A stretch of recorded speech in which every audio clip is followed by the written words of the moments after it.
Hello students, welcome to Vedanta NEET English. I am Ms. Gopika, your own biology master teacher. I hope I'm audible and visible to all of you. Please let me know in the chats if I'm audible and the presentation right behind me is also visible. Yes students, quickly let me know in the chats. Are we audible and visible? Yes, we are live, right? Perfect. I cannot see your messages. Yes, we are live.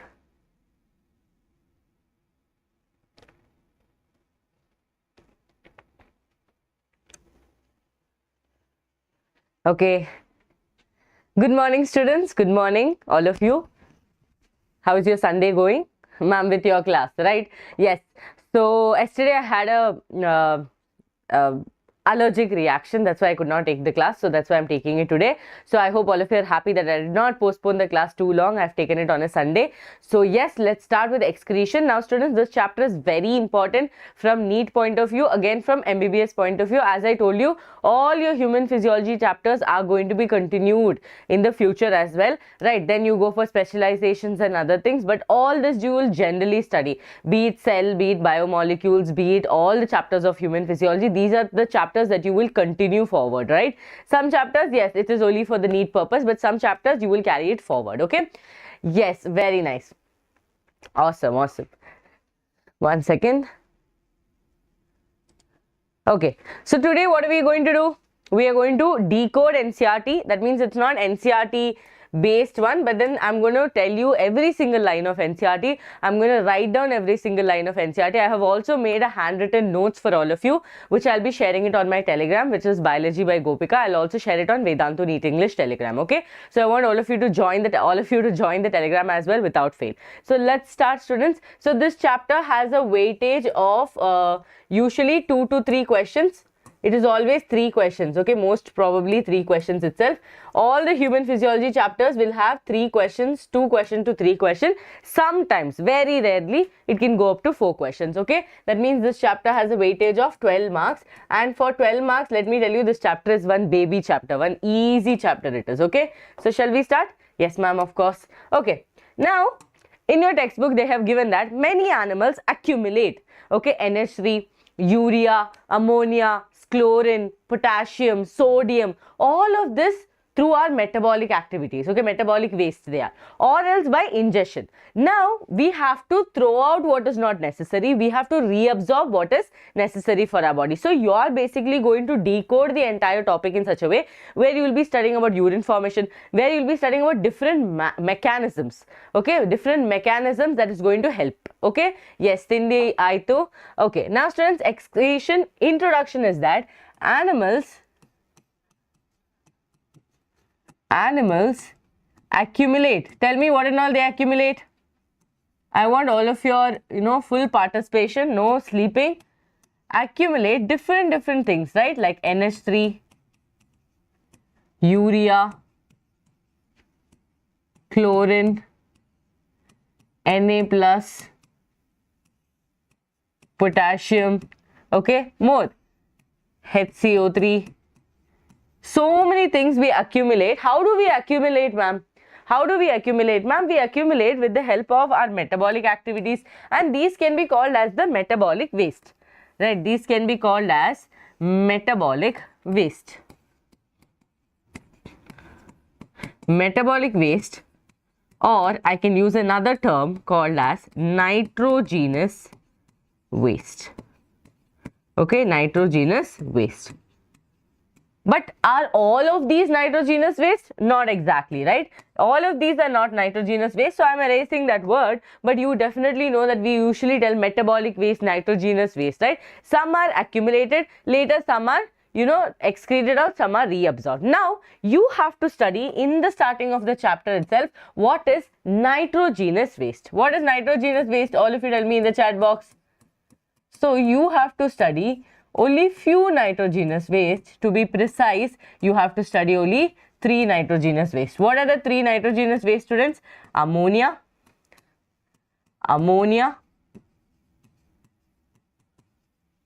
urea,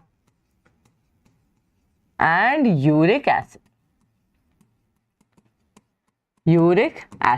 Correct?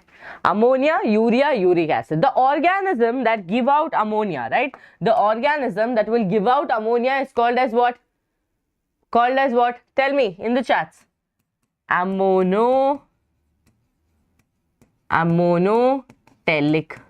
Right? Ammonotelic. That means the organism which is excreting out ammonia is called as ammonotelic organisms. Okay? The organisms that are giving out urea is called as ureotelic organisms.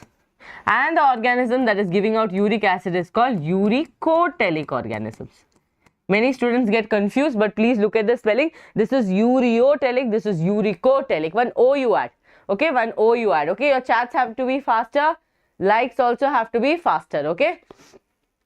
Yes, good job. So, ammonotelic, ureotelic, uricotelic are the organisms, and the process will be called as what? Ammonotelism, ureotelism and uricotelism, right? Just add ISM, telism to the end. So, these are the nitrogenous waste. Now, students, remember that whenever our body is doing excretion, that means the entire human excretory system, whenever we talk about any other organism, flame cells, when we talk about antennal cells, green glands, remember this always, that every excretory, okay, every excretory organ, okay, every excretory organs will do excretion. Obviously, that is why they are here.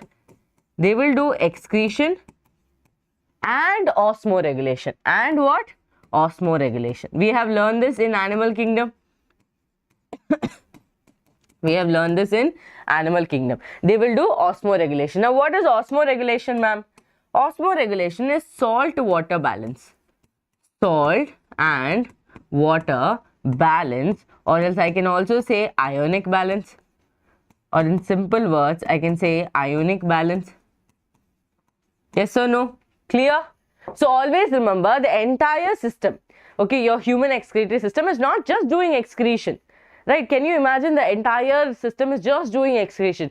They will also do osmoregulation, right? They also have different mechanisms also, like we are going to study RAS mechanism, ADH mechanism, ANF mechanism. You'll also study countercurrent mechanism. All these things are done by these people only. That is, they will make sure that the urine is concentrated, urine is diluted, diuresis should not happen. So like this, multi-purpose things are happening, right? So you are going to decode all of that today. Very good. Salt and water balance, okay? Yes, salt and water balance. So this is just the introduction of the chapter, right? I have not gone into the depth. Now we will write about the different excretory products, okay? We will write about the different excretory products. So ammonotelic, why did I introduce you? So that you know these words, okay? Ammonotelic is the organism that will give out ammonia. So the ones that give out ammonia, okay, ammonia is the excretory organ. Remember, ammonia is the most toxic. Ammonia is the most toxic. That means ammonia is what? Ma'am, ammonia is the red flag, right? Ammonia is the red flag. In your Gen Z language, this is a red flag, right? Yes, very good. It's a red flag. So this is the most toxic. Ma'am, most toxic means they are very, very dangerous in our body. If they are present in our body, it can harm us. So what we have to do? We have to readily remove this, okay? So what we have to do? We have to readily remove. Now when we readily remove it, do we have time for kidney to come, do the entire process and then remove it? Not really. We do not have that much time, okay? So what we are going to do? We are going to use the body surface, or we are going to use the process of diffusion to remove out ammonia. But in our body, if ammonia is going to be present, it is going to get in through ornithine cycle or your urea cycle and be converted to urea and be removed out, okay? Clear or not? Yes, red flag is ammonia. Ammonia is the red flag that no one asked for. Correct? Who's putting the target? Very nice, very nice. Okay, so it is readily removable. How we are going to remove it? Ma'am, you remove it with the help of diffusion. Okay, diffusion from body surface. Okay, from body surface. This one box is enough. That entire paragraph, that starting one full paragraph you have now, this one box is more than enough. Okay, it will be diffusion from the body surface. And remember one more thing, students, one more thing. Kidney will have no role. Okay, kidney will have no role. Kidney will have no role. Why? Because obviously, ma'am, kidney, we cannot give time for kidney to come and do the excretion. So we will tell kidney, you take rest. We will do it by diffusion of the body surface. So kidney will have no role. Now, one more problem these people have, they require, because they are readily soluble in water, we need a lot of water to remove them, okay? We need a lot of water to remove them. So these people are readily soluble in water. Yes or no? Readily soluble in water. Any doubts so far? Please tell me in the chat. Yes, very good. Now, remember that whenever diffusion from the body surface is happening, that means I am basically trying to remove this ammonia, it will come out, okay, it will come out as ammonium, okay, ions. It will come out as ammonium ions. Students, please tell me if it's plus or minus. That much chemistry I don't know. Okay, tell me if it's plus or minus. Ammonium. Ammonium is plus is what I believe. I don't know. Tell me, am I right?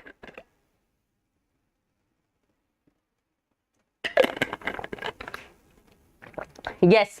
Okay, by the time you people tell, we'll write the examples. What are the examples? Now, students, understand, if ammonia has to be secreted out, they need a lot of water and they are most toxic. So, we cannot keep such a toxic thing on land, right? Because this is going to get dissolved in the soil and it is going to increase the toxicity. So, what we can do? We can give it for the aquatic animals, right? We can give it to the aquatic animals. Yes, 4 marks in chemistry, I gain. Okay, very nice. Everyone is going to be, not minus, yes.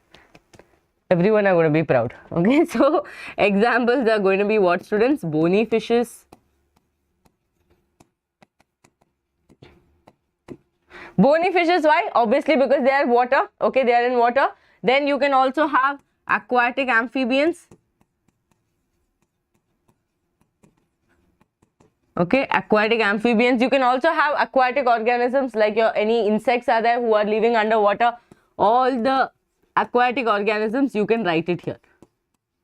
Perfect? Clear? No doubts in ammonia. What is ammonia? He is the red flag, okay? Most toxic, readily removable. We have to remove it readily. How can we remove it? With the help of diffusion from the body surface. Because we are going to diffuse it from the body surface, we did not give time for kidney to process the whole process. So what we will tell? We'll tell kidney, you chill, you don't come. Kidney will not have any role, okay, will not play any role. Readily soluble in water, and the diffusion in the body surface will happen with the help of ammonium, okay, ammonium ions. Example is going to be bony fishes, aquatic amphibians, aquatic insects. Any aquatic organism, not everything, like now marine fishes are going to come in urea, but depending on if the toxicity can be taken up, enough water is there, then ammonia can be the excretory organism, okay. Now students, the process, okay, the process of removing is called as Ammonotelism. Okay, Ammonotelism. I hope this will be clear. Notes will be available after the class in the description box as well as on the Telegram channel. Okay, now going forward, we have Ureotelic. Okay, Ureotelic means what? Urea. So here what is going to happen? Urea is going to be the excretory. It is less toxic. I wouldn't say it is not at all toxic, it is less toxic compared to ammonia. So it is actually a neutral flag, okay. It is a neutral flag, not too bad, not too good, right. It's a neutral flag, less toxic. This does not have to be readily removed from the body, it can be aram se removed, okay. So this will be removed with the help of kidney. So kidney will help in removal. Got it? Kidney will help in removal. Now, in this portion only, I am going to continue writing that what will happen if ammonia, okay, ammonia will enter our body. Students, remember, if ammonia enters your body, then this ammonia will be converted to urea with the help of ornithine cycle. Actually, before we used to we used to learn ornithine cycle, but now you don't have it anymore. Okay, it is similar to your how you study your Krebs cycle and all, no, like that, or even Kuti cycle, ornithine cycle or else urea cycle. With the help of ornithine cycle or urea cycle, we will convert it to urea and we will remove it out. Okay, we will remove it out from our body. Same process. Yes, ma'am, simple process. Yes, very good. It will be ornithine cycle will happen in the liver. Okay, yes, done. So this is the second thing. Now students, urea also requires water. Okay, it's not like it does not require water, it requires water. Okay, it requires water. This is also soluble in water itself, but it requires less compared to ammonia. Just understand that.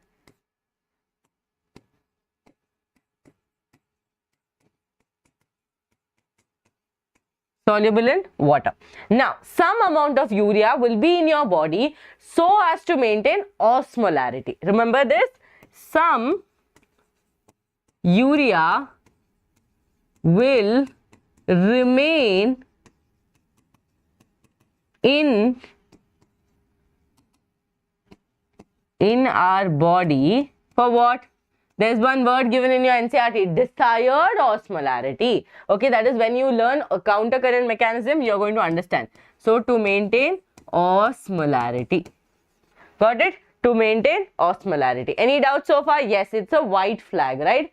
It's a white flag. What are the examples in the charts? Examples are going to be mammals, okay, some amphibians.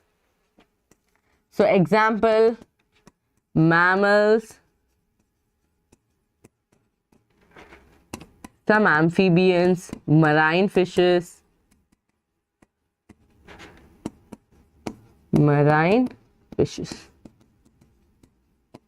Since one of the main reasons for urea being the excrete or nitrogenous waste by most of the mammals is because when an organism is on land, we cannot afford to give them the most toxic. We cannot give them the red flag, telling that, hey, you carry the red flag and go. Because they are going to be excreted out on the land. It will increase the toxicity on the land. That is why most of the aquatic organisms will have ammonia and the rest of the organisms will go for urea. Clear? Any doubts in this? I hope no one has a doubt. Okay, very good. Now we will go to Uricotelic. Now most of you will be thinking, when I tell about Uricotelic, you'll be like, ma'am, why don't we also excrete out uric acid? See, students, uric acid is the least toxic. Uric acid is the least toxic. So compared to these three people, this fellow is a green flag. Okay, this fellow is a green flag because he is least toxic and he requires very less water. Okay.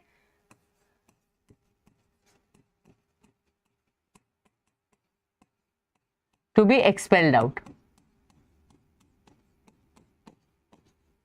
Now seeing these 2 points, most of you will be thinking, ma'am, why didn't humans opt for, or why didn't mammals opt for uric acid? Okay, because it is least toxic, it requires very less water to come out. The problem is that if you want to excrete out uric acid, it is a very expensive process. Now, expensive means what? You do not have to swipe your credit card, debit card. What do I mean by this? In the form of energy, right? You require a lot of energy to release this out. So, that will be a problem for mammals. That's why we have gone for in the middle. We have gone for white flag, okay? So, here the thing is, this is an expensive. It's an expensive process. That means it requires a lot of energy to excrete it out. Now, who are the main people who are going to use this? It's going to be your birds, okay? Birds and some of the reptiles and insects, okay? Now, students, this uric acid is going to be expelled out, okay? It's going to be expelled out in a pellet or semi-fluid, semi-solid, I can tell, okay? Semi-solid paste. It will have the liquid part. At the same time, it will have those, like how, you know, all of you would have seen, no? Some of you at least would have gotten blessings from the birds. Main thing for birds is they have to excrete it on the car, okay? Whenever we have parked the car, they have to put this pellet or semi-solid paste on the car so that we cannot go to another place with that beautiful car, no? Especially white car though, it's their passion, right? All my white tops have been, I have donated it for the pigeons so that they can have a, you know, a playground or a canvas so they can work on it. So I think now you would have understood what I'm talking about. A pellet or a semi-solid paste, okay? Which we are very, very oftenly we are seeing, especially in our city sides also, right? So here, there's no much to write about this, students. There's no much to write about it. But remember, some amount of uric acid also will be present in our body. But again, it is because of the breakdown of purines and etc. Which I'm not going to write it here. I will just directly jump to the example. Okay? Jump to the example. So what did I tell you? All your birds, okay? Some reptiles and some insects. These are the ones that will give out these pellet form of, okay, waste. Yes. Yeah, that's what, they are very attracted to white. White, I think they went to Korea and they understood that, okay, this is what suits my skin color. So now they have, you know, started attacking all the white shirts. Yes, nowadays you see, no, influencers going and telling that which color you are supposed to wear. Something like that.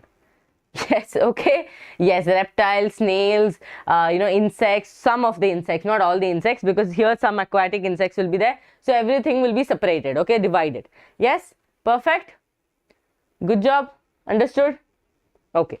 Now students, most of the organisms, let's say your invertebrates, have simple structure for excretion, but then on the other hand you have our invertebrates who have a more complex structures. That is how we study our kidney and all of it, no? Now depending on what you have studied in your animal kingdom, there is 4 excretory products that they have, sorry, excretory organs, and they are, you know, organisms that you have to write. So tell me, first one they have given is what? They have given protonephridia, protonephridia, or else I can also call it the flame cells.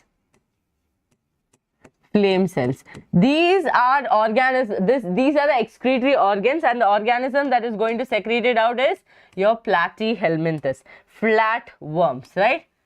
Platyhelminths.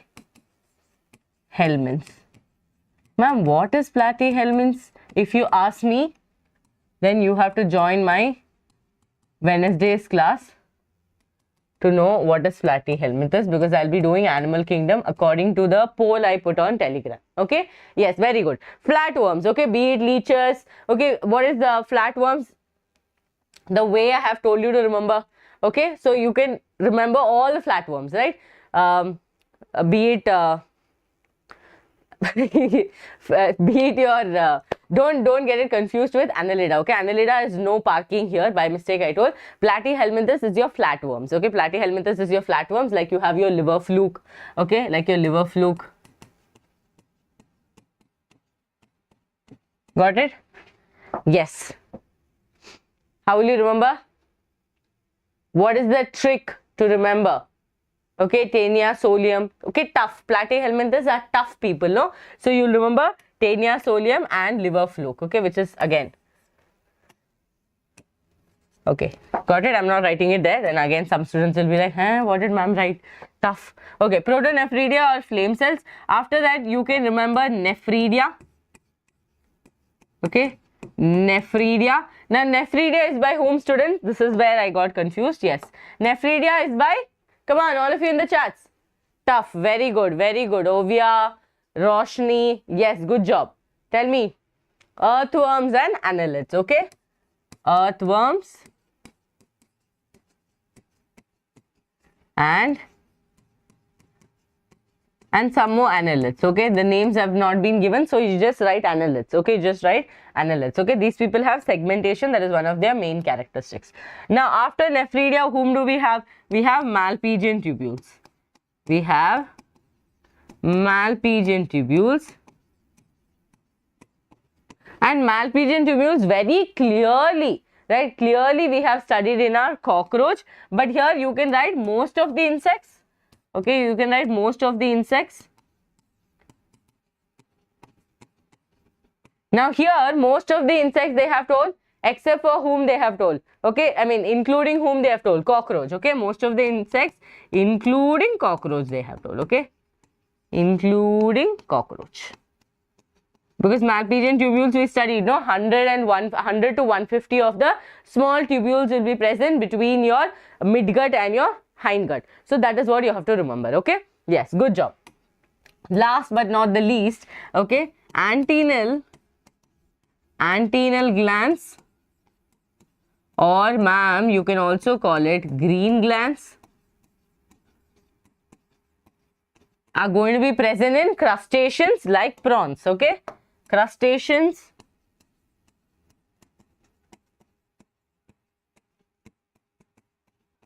like prawns. Done? Clear?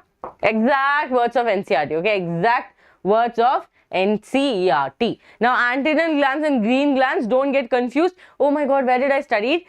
we write antennal glands or green glands. Okay, both are present in crustaceans like prawns. So what is the thing? You have protonephridia or flame cells present in platyhelminthes, nephridia which is present in earthworm and other annelids, Malpighian tubules which is present in most of the insects including cockroach, antennal glands or green glands which is present in crustaceans like prawns. Okay, thumbs up in the chat if all of you answered everything. Okay, now we are going to start the main, what it tell, kale.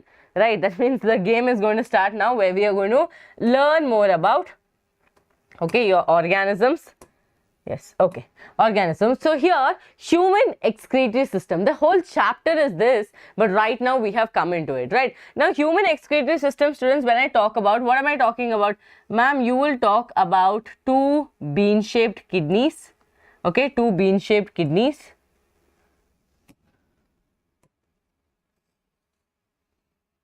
Yes, two bean-shaped kidneys. From the kidney arising a ureter, okay, a ureter. This ureter opening where, students? Into the urinary bladder, which will store the urine, okay. From here to the urinary bladder, a structure like this, and opening into the urethra, right? Opening into the urethra. This is your excretory organ, right? On top of this, we have, oh, I'm so sorry. Yeah, we have a cap-like structure called the adrenal gland. Okay, an adrenal gland. Correct? Yes or no? This is what you have to study. That's all. Okay, nothing else you have to study. So this is kidney. Okay, we will learn about the length, everything. This is going to be your ureter, who is going to carry the urine from the kidney up to the urinary bladder. So it is acting like a transport system. Okay, and then you have your urinary bladder, which is going to store the urine. Okay, which is going to store the urine, and expulsion of urine will happen through the urethra. Okay, urethra, which will be regulated with the help of sphincters. That is, we cannot, like, now I want to, use the washroom. Can I just run like that? No. My body will be trying to control, and some of it will be stored in the urinary bladder up to 700. Okay, like 500, 600, you can still tolerate. By the time it reaches 700, 800, your urinary bladder will start putting pressure, and your stretch receptors will send signal to the CNS telling that I cannot tolerate anymore, this person has to use the washroom. That is only when your urethral sphincters will open, right? Because every time we cannot, have it open. So to regulate, we need sphincters. And here we have your adrenal gland. Got it? This is your beautiful excretory system for all of you, right? All of you are already telling the weight and everything. Yes. So first we will just write about it. Okay. So what do they have? They have a pair. Okay. A pair of kidney. Okay. Pair of kidney. Then students, a pair of ureter. Urinary bladder,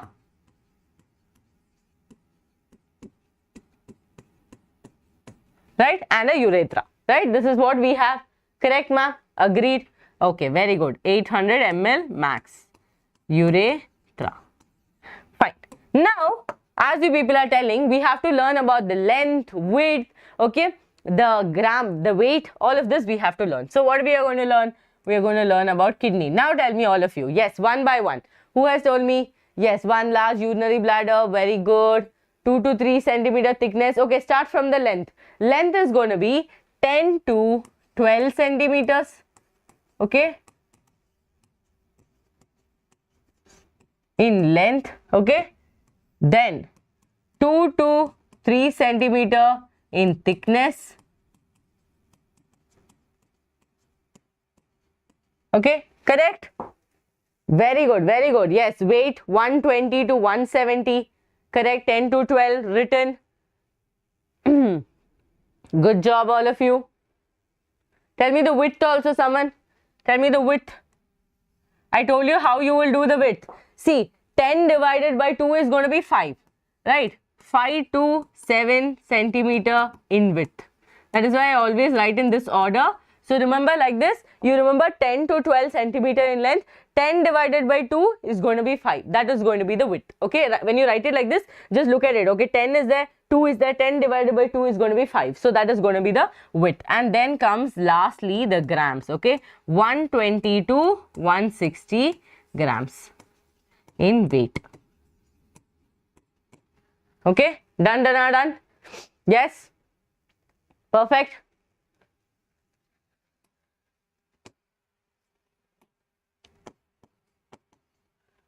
Yes, good job.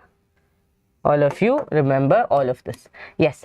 Now students, remember the kidney is present in a retroperitoneal cavity, we tell. Okay, it's a cavity. It's just a space in the body, and this space we will have different coverings. So remember that this kidney is going to be lined by your peritoneum, and this cavity is going to be called as retroperitoneal. Okay, I'm writing it here. It's going to be called as retroperitoneal.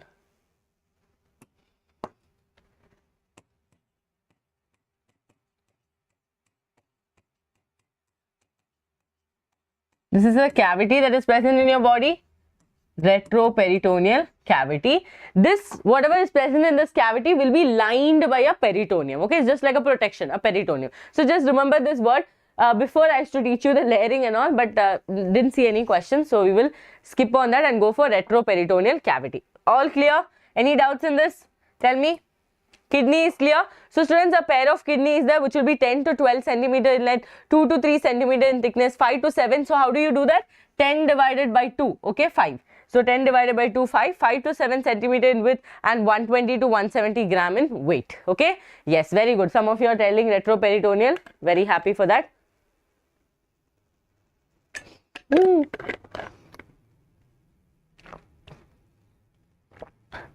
Okay.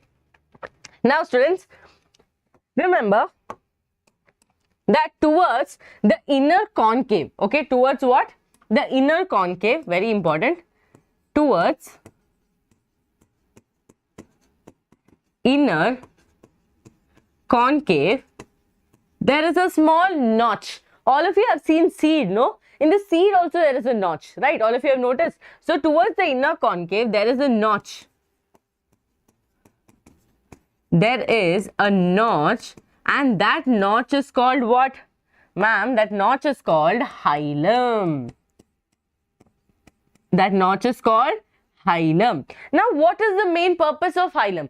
Hilum is going to help in the artery and vein entering and some nerves also entering, right? A small notch is present which is called hilum, which is going to help in the nerves as well as your arteries and vein for the entry into the kidney, right? Yes, good job, good job. So students, what question can come? They can ask you, is it present in the convex or in the concave? That is going to be the question. Okay, they will not directly ask you, oh, which is the notch. They will ask you the notch, or they will give you a missing word where the concave word also will be highlighted. So please make a note of this. This word will be highlighted because students, every student will study hilum. Every student will know that there is a notch. But what they will forget in the exam, they will forget if it's in the concave or in the convex end. Okay, yes. So here what is going to happen, students? This is going to help from where the ureter also, okay? Ureter, not just the veins, ureter, okay? Blood vessels, as well as some of the nerves from entry and exit. Okay, nerves. So these three things will be allowed to enter into the kidney, exit out of the kidney with the help of this notch called as hilum. Clear? Simple, no? Very simple to remember this, right? I hope all of you are liking the video as well. Yes. So this is your human excretory system, just the general understanding. We will go into the further, right? We will go into the further. Now, after you have understood, okay, after you have understood what is there in your human excretory system, now what you have to understand, you have to exactly understand how does your kidney look like. If I take a cross section of the kidney, how is my kidney going to look like, right? That is what you have to know. Yes. Okay. Okay, students, one more line is there. Inner to the hilum, there is a broad funnel shaped structure called renal pelvis. That I will show it to you here only, okay? Because if you are opening your NCERT, you might think that, oh ma'am, you did not tell this. I will show you in the diagram, so it will be more clear for all of you, okay? Chalo, let's draw the kidney diagram. Okay, this is the kidney, decent one? No, it looks very fat. Okay. Yes, 1 second. We can draw the smaller one easily, but the bigger one is a little difficult. Yeah. Okay, this is the better kidney. Now, look at this kidney, students. One bean-shaped structure, right? One bean-shaped structure. Now, what is the color of the kidney? It is around reddish brown. Okay. It is reddish brown in color, and it is bean shaped. Okay, it is bean shaped, which we did not write there, we are writing it here. Now, this entire kidney will be covered by a envelope. Okay, one envelope will be covering it, so that we can call it as your renal envelope. Why? Anything which we talk about kidney is going to be related to the word renal, right? Renal. So remember that word as well. Now, students, what I told you is going to pass through these people. Ma'am, obviously one vein will be passing. Okay, one artery also will be passing.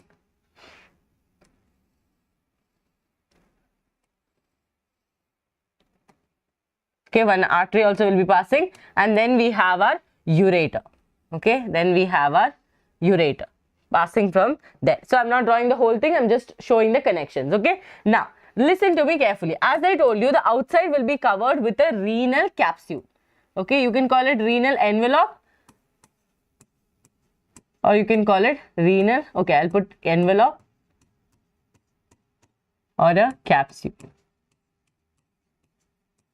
which will have your adipose tissue. Layers will be there. Okay, before I used to even teach layers, I think some of my students already know the layers. Okay, but don't worry, those layers and all is not asked, because they are very precise about NCERT, so let's not go out of it. Now we will, as of now, stick to it. Yes, very good. Renal fascia, adipose tissue and renal capsule together makes your entire renal envelope. Okay, you can also call this as a renal capsule. In some books it's mentioned as renal capsule only, so you can go for the word renal envelope as you want. If I want, I will just write the layers here, I will not draw the layers. Okay, so renal fascia,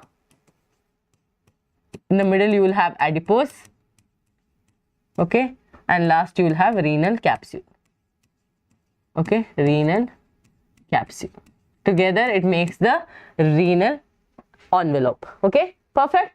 Yes. Okay, now next most important thing, layering is done. Yes ma'am, outer layer is done. Now students, remember the kidney is divided into two regions. What is kidney divided into? Two regions. Kidney is divided into two regions. What are the two regions? Cortex, the outer region, and medulla, the inner region. Now one more question I can ask you, where is this kidney exactly located? Kidney is exactly located in the last thoracic, okay, and the third lumbar, between the T12 and L3. So it is located between T12, that means the 12th thoracic, to the third lumbar, right? I can write T12 and L3, all of you will understand, I believe. So last thoracic and the third lumbar region is T12 and L3. Okay, remember this. Yes. Now I told you that the kidney is divided into two regions, which is called the cortex and medulla. Just to make a differentiation, I am drawing just dots near the cortex. Okay, dots near the cortex, and I am not drawing anything near the medulla. Okay, just to make you understand. These are the two regions. Okay, the white spot region is the cortex and the before region is the medulla. Now students, the most important thing in your kidney is going to be something called as a funnel shaped or like a cone shaped structure, which are called as your medullary pyramid. Okay, what are they called as? Medullary pyramid. So when you draw medullary pyramid, you draw a little from the medulla and extend to the cortex. Okay, same thing continues. Draw like this. Diagram, without diagram, if you are trying to learn, that is the biggest foolishness that you can do in biology. Okay, that is why I make a point to draw all the diagrams for all of you. See, this is the medullary pyramids. Okay, now this medullary pyramids, remember, they are not just because the name is medullary does not mean they are only in the medulla. They are from the cortex to the medulla, they are extending. Okay, yes, this is the structure. Beautiful. Yes. Now, even though you saw the structure, there is something more important to the structure. Okay, this is medullary pyramid. Yes, of course ma'am, no doubt in that. You want me to label? Medullary pyramid.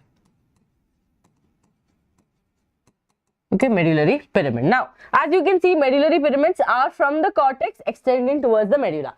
Now comes the second portion, that there is a funnel shaped structure called as the renal pelvis, which is again broken down to calyces, which is having minor and major calyces, right? Minor and major calyces. So how are these people connected? So students, you can actually, like, we cannot draw it exactly, okay? It's not like 3D, we cannot draw. So what we usually draw is like this, like a small, like a pipe connection, like this one extension I draw, okay, just to show that how these people are connected. Okay, something like this. Okay.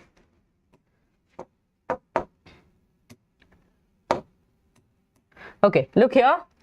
They are going to be extending like this, and then they will connect to the ureter. Okay, then they will connect to the ureter. Connection is fine, no students? In the middle it had got disconnected. It had got disconnected, now it's fine.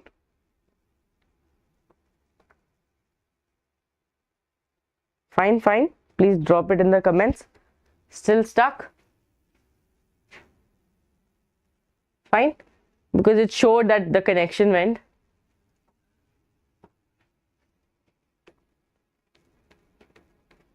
It had got disconnected, now it's, yeah, okay, now it's fine, right?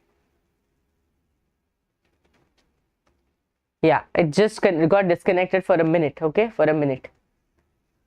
Okay, now students, look here. As I told you, the white region, what I was telling you, see, I have just drawn a very, like, just a diagrammatic representation to make you understand, okay? It definitely does not look like this, but it has like this, how, you know, like pipe connection, how we give, no, like that, this pipe connections are, okay? Still now we haven't reached 100 likes, which is very, very disappointing, okay? So those who haven't liked, quickly like the video. So students, here if you see, there are small branchings, right? So this funnel shaped structure, this portion, okay, a broad funnel shaped structure is going to be called what? Renal pelvis. Okay, this renal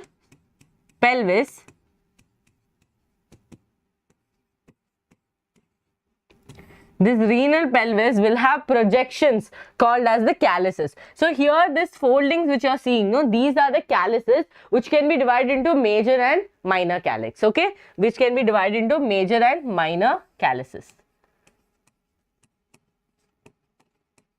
Clear? Yes or no? So renal pelvises have projections, okay, they have projections called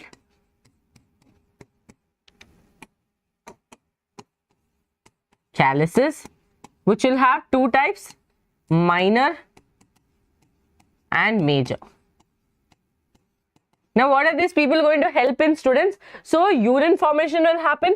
They will help the urine to get collected here and come down from the ureter. Okay, come down from the ureter. Got it? Yes, very good. Now there is one more thing that is mentioned very clearly, that the cortex, okay, cortex is outside. Now this cortex is coming in between these medullary pyramids, that can be called as column of Bertini or renal columns. That means cortex is coming between and moving towards the medulla. This can be called as what? This can be called as column of Bertini or renal column. Renal column or column of Bertini.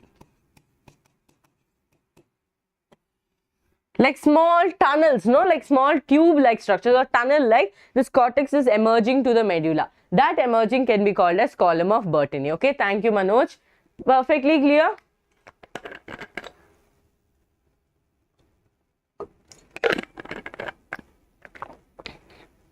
Okay, very good, very good. Okay, now shall we label all the parts? We did not label all the parts. We did not label cortex, medulla and all. So I'm just going to label it like this. Okay, cortex. Students, we can also say cortical region. Okay, we can also say cortical region. Okay, now here you have your medulla. Any doubts? Okay, medulla. This is your ureter.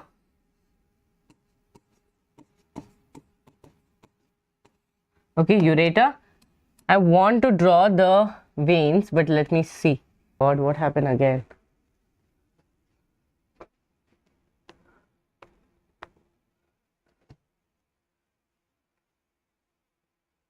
Now I'm moving, right? I don't know what is the issue, students. Again, there was a small glitch.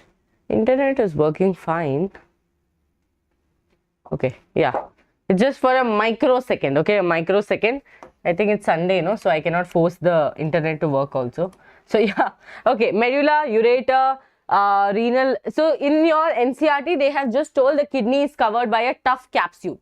Okay, by a tough capsule. Is it fine now? Yes, by a tough capsule, and the kidney is divided into regions called cortex and medulla. Okay, cortex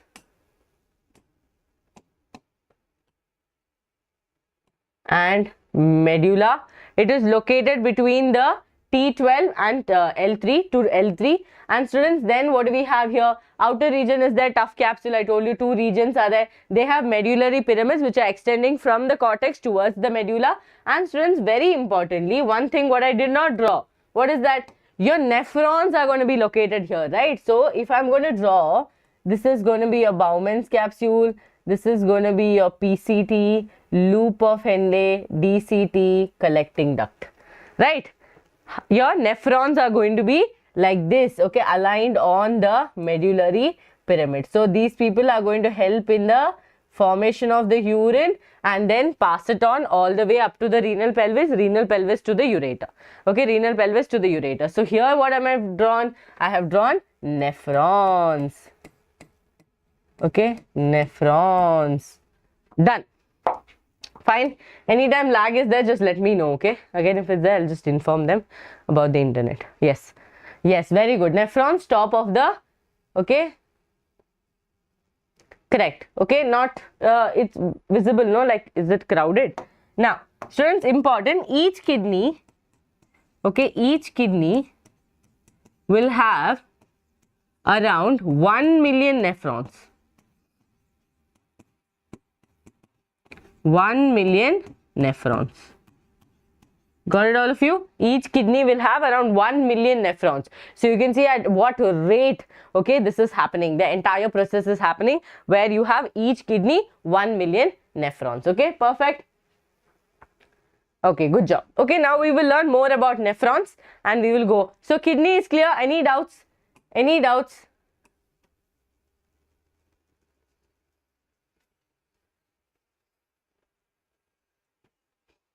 Any doubts, right? No?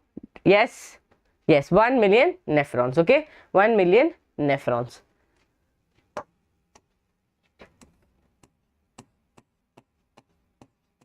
One second, students, just writing it here so that it's clear.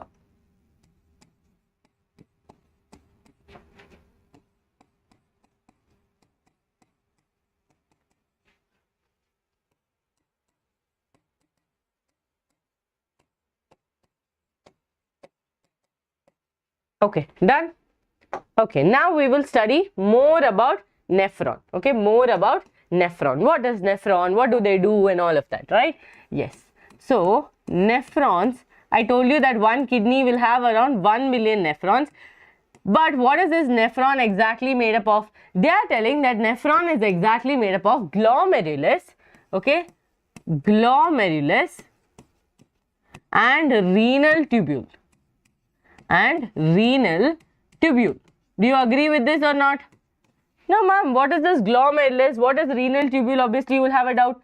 Now, students, remember. Okay, remember. Your glomerulus is two portions together.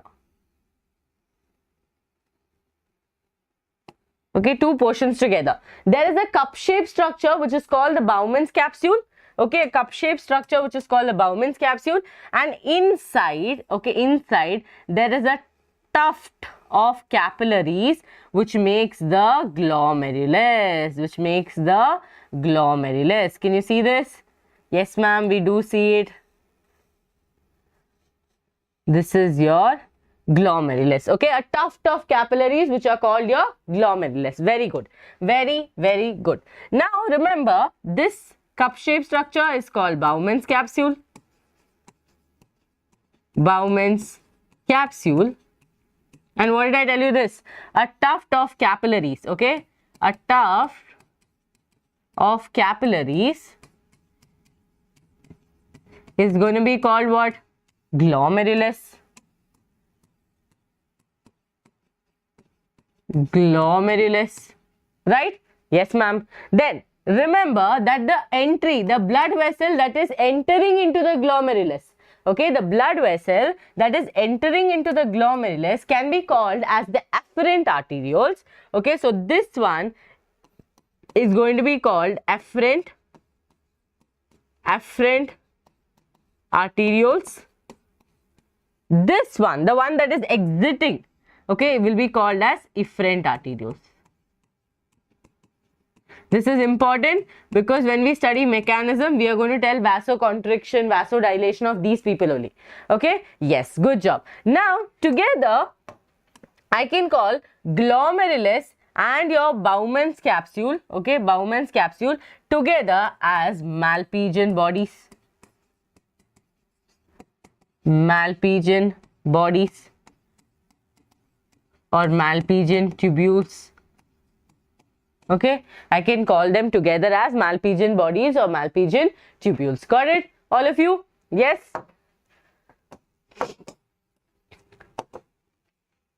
Now when we go to the next part, that is your renal tubule, okay? When we go to the next part, that is your renal tubule. One second, I'll just write it a little above.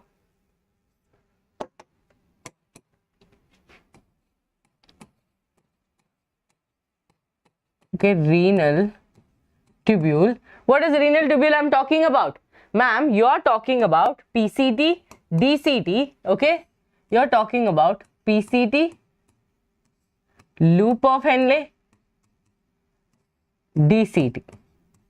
Right? I'm not talking about collecting duct because always remember one nephron does not open into one collecting duct. Multiple nephrons will open into a collecting duct. So collecting duct cannot be a part of the nephron. Okay? Remember this question has come before. Now PCT stands for what? Proximal convoluted tubule. Okay?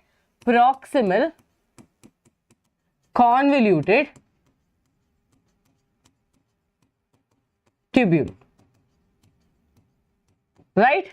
LOH stands for loss of pay. No, loop of, okay, loop of Henle. That is LOP, students. DCT is distal convoluted tubule. Got it? Clear? So they are telling that nephron is divided into two parts, which is called as the glomerulus and the renal tubule. And when you see where the glomerulus is going to be present, it is going to be present in a cup-like structure which is called the Bowman's capsule. Inside the Bowman's capsule, there is a tuft of capillaries which we can call it as the glomerulus, where the blood will flow in. The blood is taken in with the help of afferent and the blood is taken out with the help of efferent. Okay, with the help of efferent. Clear? Yes. Done, done, are done. Any doubts? Any doubts?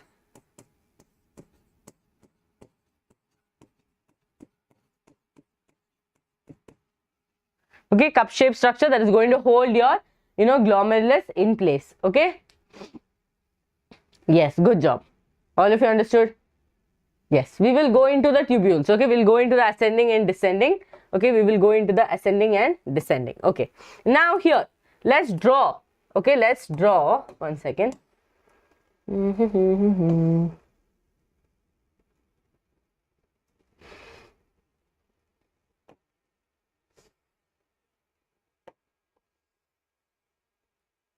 Okay. Yes, let's draw the entire nephron here. Okay, look at me carefully. I'm going to draw the entire nephron for you.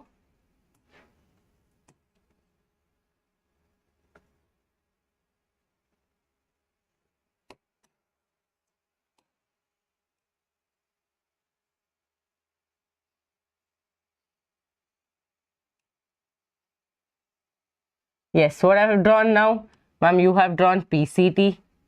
Now what am I drawing? Like a hairpin structure. Ma'am, you are drawing loop of Henle. Okay, loop of Henle. Now what are you drawing, ma'am? I'm drawing DCT. Right, I'm drawing DCT.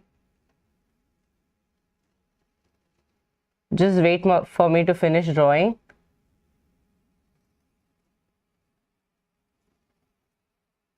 This is your DCT. Yes, it is going to open where? To the collecting duct. Right? This is your nephron. This is your nephron. Now we have to draw what? We have to draw a tuft. Okay, a tuft of blood capillaries, which is your glomerulus. Okay, which is your glomerulus.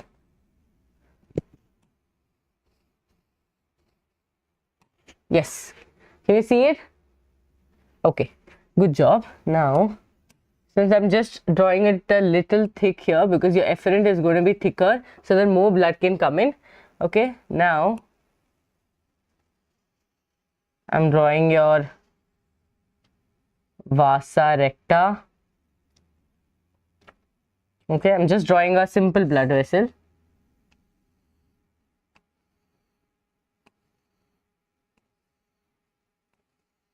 Yes, this is your blood vessel plus this. I'm not complicating it. I'm just drawing it very simple. Okay, I'm drawing it very simple. Yes, now let's get back into understanding. Again, this will stand as Bowman's capsule only. Yes, ma'am, this is again Bowman's capsule. Okay, this will still stand as afferent. Okay, arterioles. This will stand as efferent. Arterioles. Okay, this will stand as glomerulus, correct? Now let's start labeling the tubules. Okay, am I audible and visible? Students, I'm not stuck, no? No.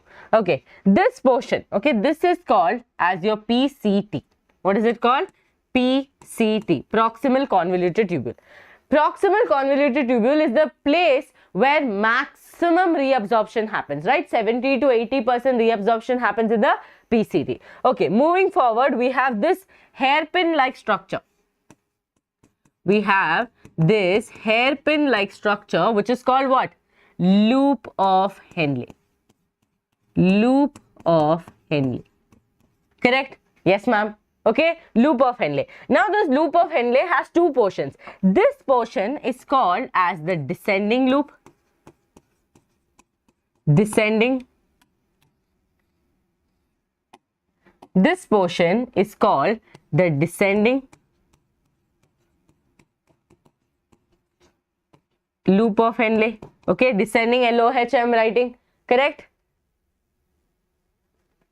Thank you, Kavya.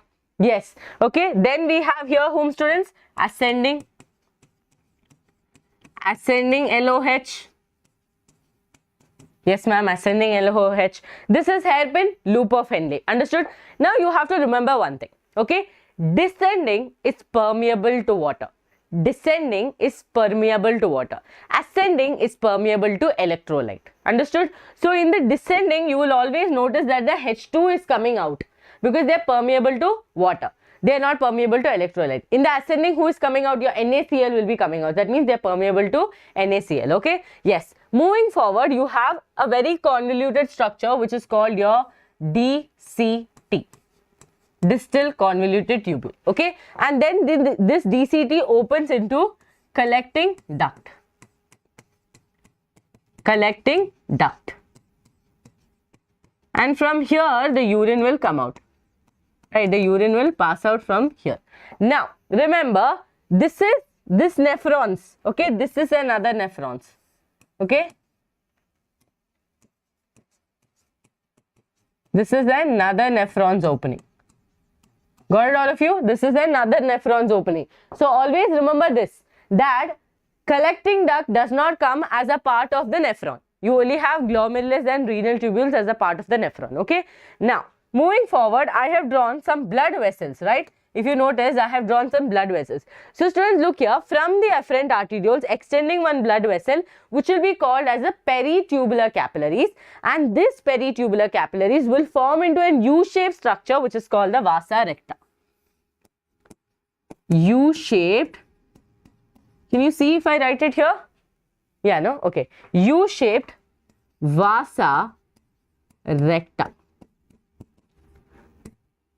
U-shaped vasa recta. But vasa recta is a tubule of who? peritubular capillaries. Okay, so here only I'll write it, peritubular capillaries. So remember that efferent arterioles, okay, will extend to form, okay, smaller branches called as peritubular capillaries. Peritubular capillaries. From the peritubular capillaries, there will be a U-shaped, okay, a fine capillary which is called the vasa recta. And this vasa recta with the loop of Henle will help for counter current mechanism. Okay, counter current mechanism. Got it all of you? Yes or no?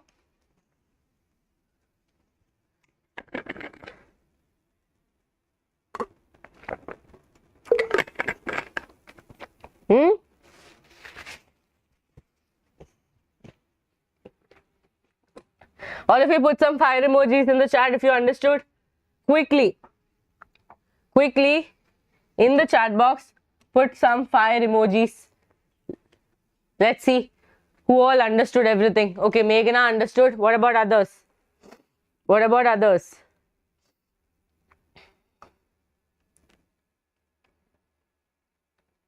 One second, students. Yeah.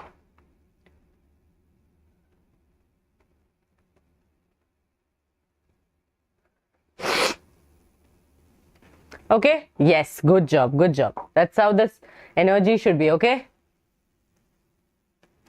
Oh, two Paramatma people liked it. Thank God, finally. Okay, yes.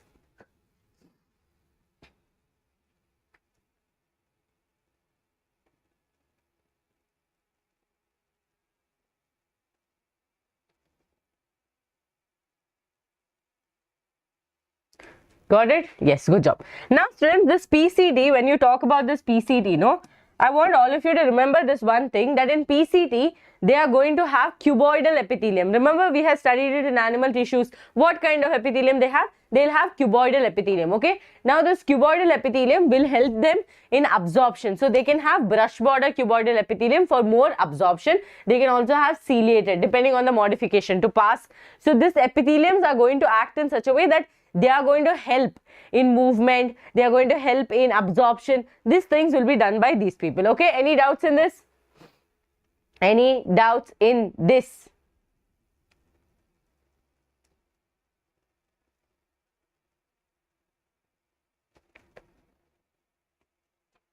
No, right? Good job. So, if I have to take a small portion of the PCT, okay, a small portion of the PCT, then you will notice that this PCT is lined by brush bordered epithelium, right? Brush bordered epithelium cells. Ma'am, why brush bordered epithelium? You can ask me. Because here is where the maximum reabsorption happens, okay? Maximum reabsorption happens. So, for that maximum reabsorption, we will give PCT the brush border epithelium, okay? Brush border epithelium. Okay, done, done, okay? Permeability and all of that we will again study in urine formation. So, right now just study this tubule, okay? Study this tubule. Yes? Fine. Now, students, depending on the structure. Now, I'll draw one thing. You people will tell me something, okay? What happened to time? Why is time laughing alone? Okay, look here. What have I drawn?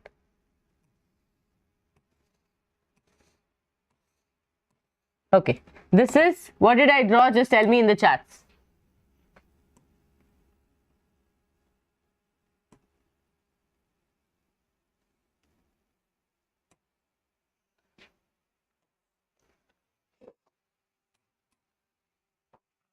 Yes, I have drawn a medullary pyramid.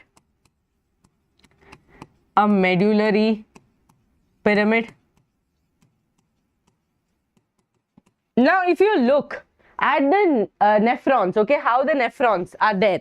Okay, by mistake, if I told neuron, I'm so sorry. Okay, nephron which is there. Students, please reply in the chat box. Otherwise, I will not know if I'm lagging or not.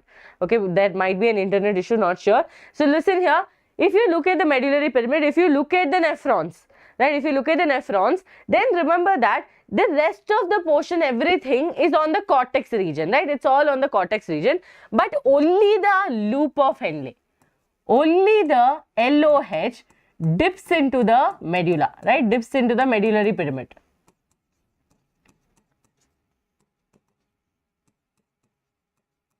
Dips into medullary pyramid.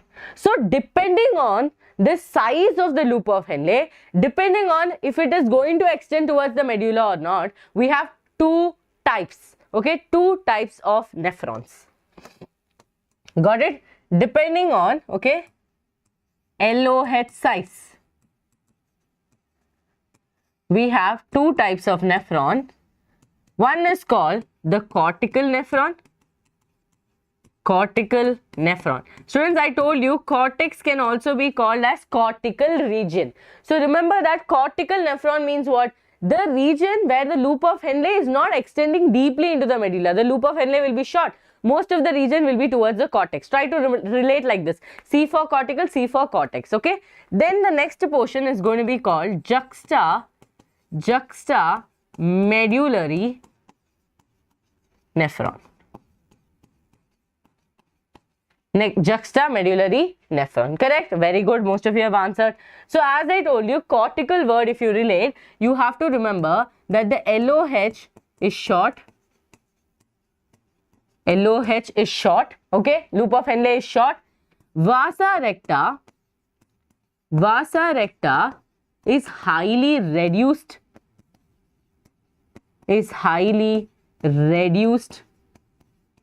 Okay. And this people, cortical nephrons, mainly work during normal condition. Normal condition means what? When you're not fasting, when your body is getting enough water. Now I'm in a normal condition. I've had breakfast, I'm drinking water in the middle. My body is happy. Must. Okay, normal condition. Now, this is what you have to remember. Okay. Now, when you go to, on the other side, when you talk about juxtamedullary, here the LOH is long. That means it will extend more towards the medulla, and vasa recta is obviously present. Vasa recta is present. Then this fellow is going to work during stress condition. This fellow is going to work during stress condition. Got it, all of you? Yes or no? These are the two types of nephrons depending on their positioning or depending on the loop of Henle. So if I have to draw this fellow, okay, his loop of Henle will look like this. Okay, will look like this. If I have to draw this fellow, his loop of Henle will be longer. Okay, longer. Now, one more very important thing is what? Vasa recta. These people need not even have vasa recta because these people are not working during stress condition. Countercurrent mechanism is required when the condition is stress. So here, okay, here they will have vasa recta extending downwards. Okay, these people will have vasa recta, these people will not have vasa recta. Fine. Highly reduced. Even if it's there, it is going to be highly reduced. I hope this is clear to all of you. No doubts?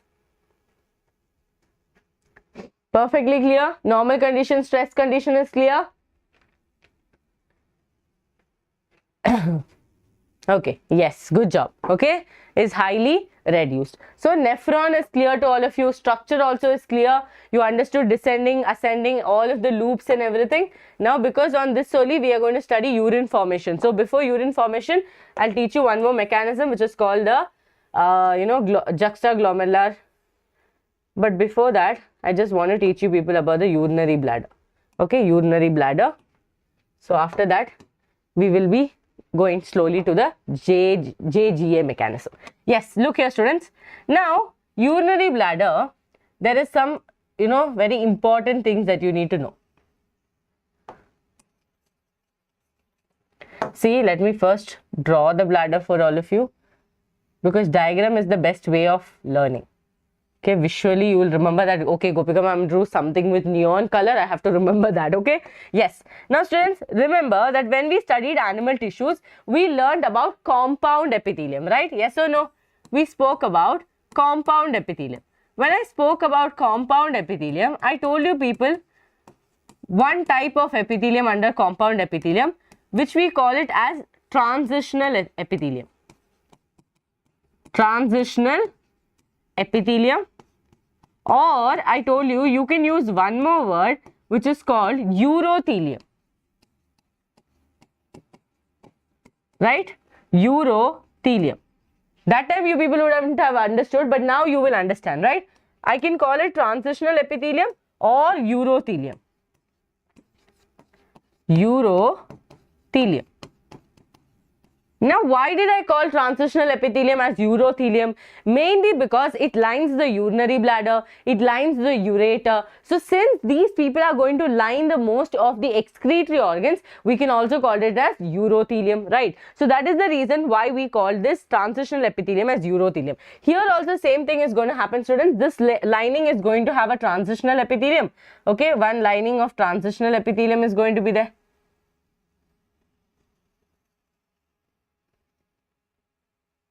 Okay, one lining of transitional epithelium will be there. Then they will have one more muscle. Okay, one more muscle which is called the detrusor muscle. So I will just draw like this. Okay, just a simple structure like this.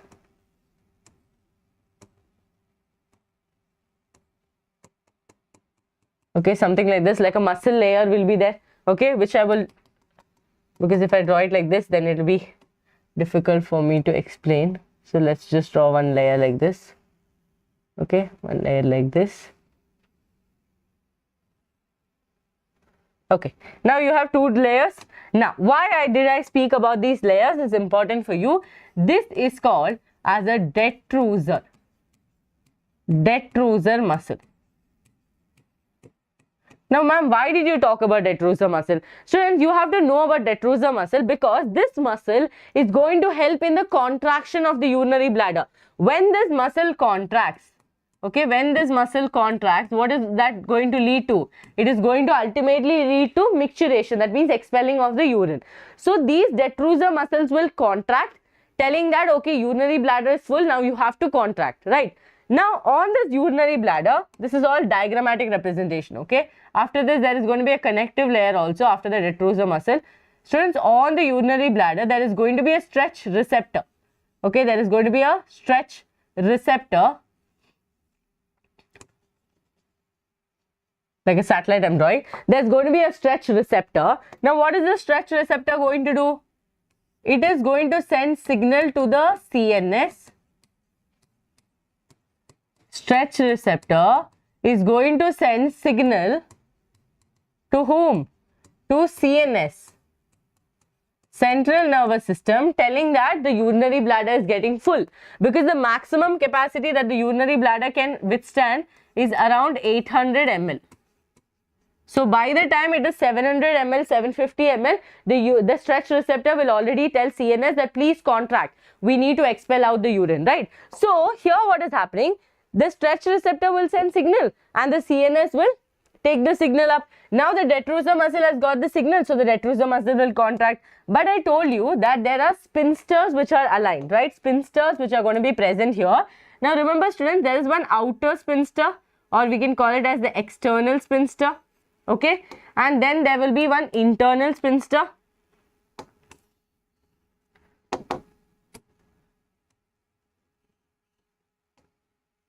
Okay, one internal spinster. Now, who is going to be in your control? Who is going to be in your control? Tell me. Your external spinster and internal spinster. So, this will be the internal spinster.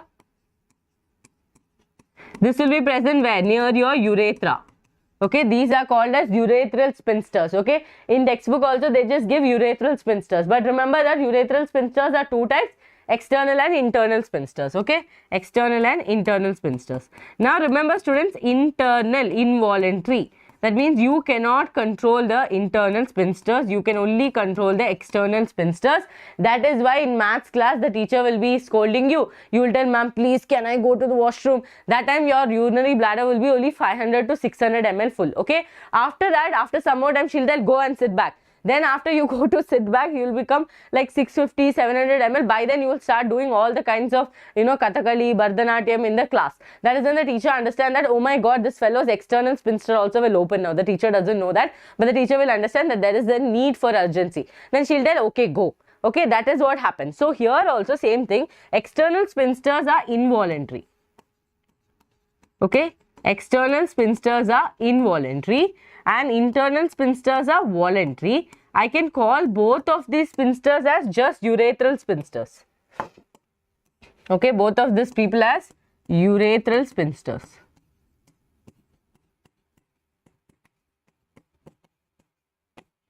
Got it? Yes or no? Okay, yes, urethral sphincters. Now, remember students, inside the urinary bladder, okay, inside the urinary bladder, there's few more things that is happening. That is, the ureter is coming inside, right? The ureter is coming inside from both the sides.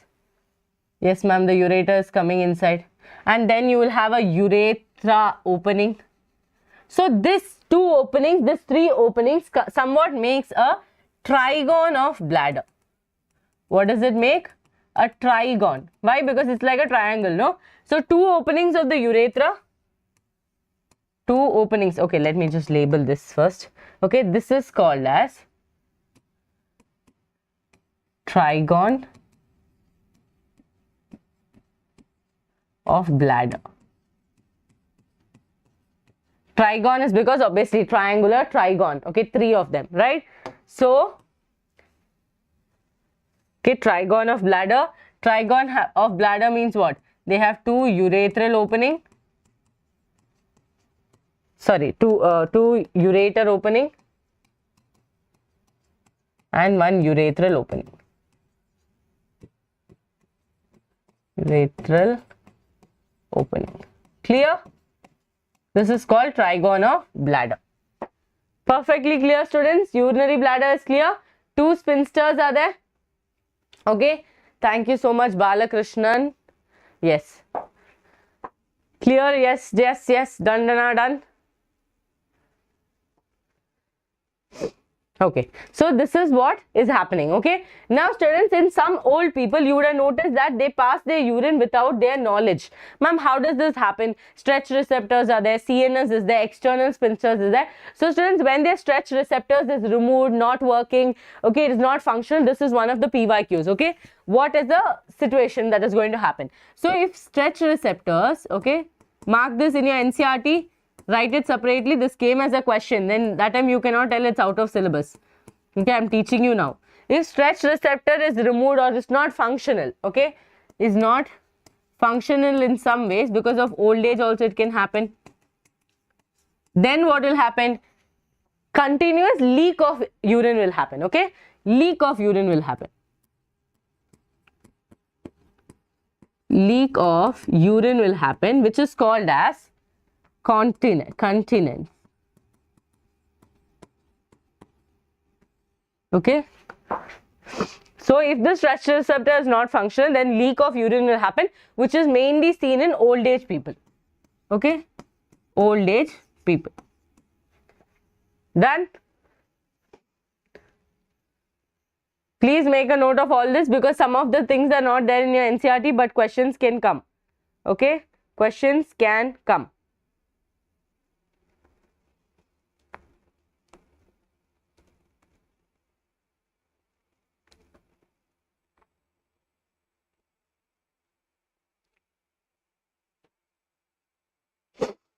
Done? Once you are done, tell me.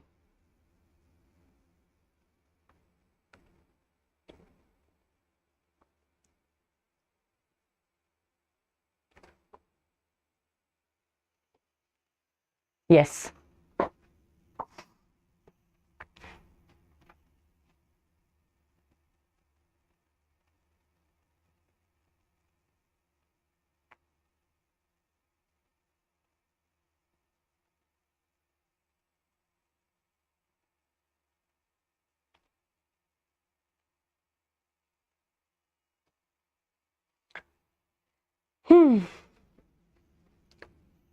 What Urinary bladder in men and women, both of it is almost similar, like the function, the structure, everything is similar. But in men, they have a slighter more capacity than women. Okay, I don't know the exact capacity, but yeah, they have a slighter more capacity, but it does not make a big difference. Okay, got it? Okay, good job. This is done.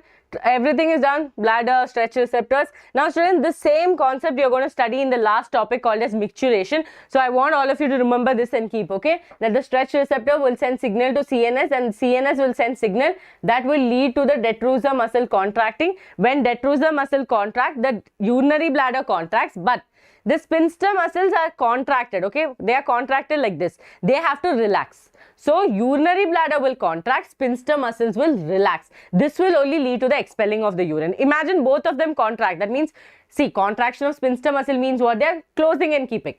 When they relax, only opening will happen. So urinary bladder contracts, sphincter muscles relaxes. Okay, remember this, which I'll teach you again in micturition. Okay, this is done. Kidney, we learned everything. Okay, okay. I don't know why I put so many slides, students.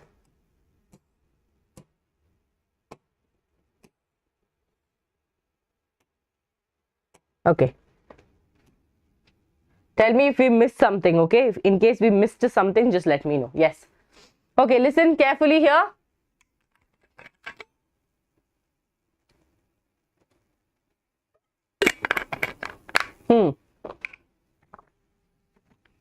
Very important.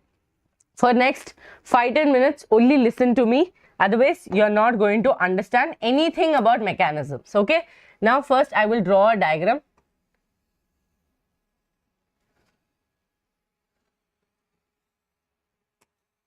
Okay.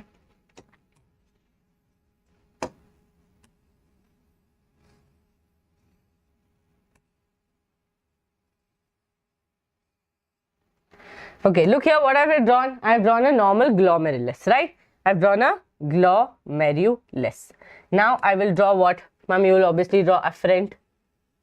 You will draw the glomerulus. I mean, I've drawn a Bowman's capsule, yes. Now I've drawn a glomerulus.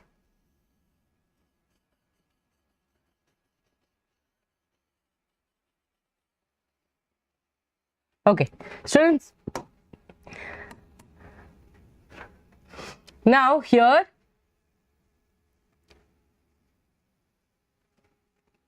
okay, I'll do something else.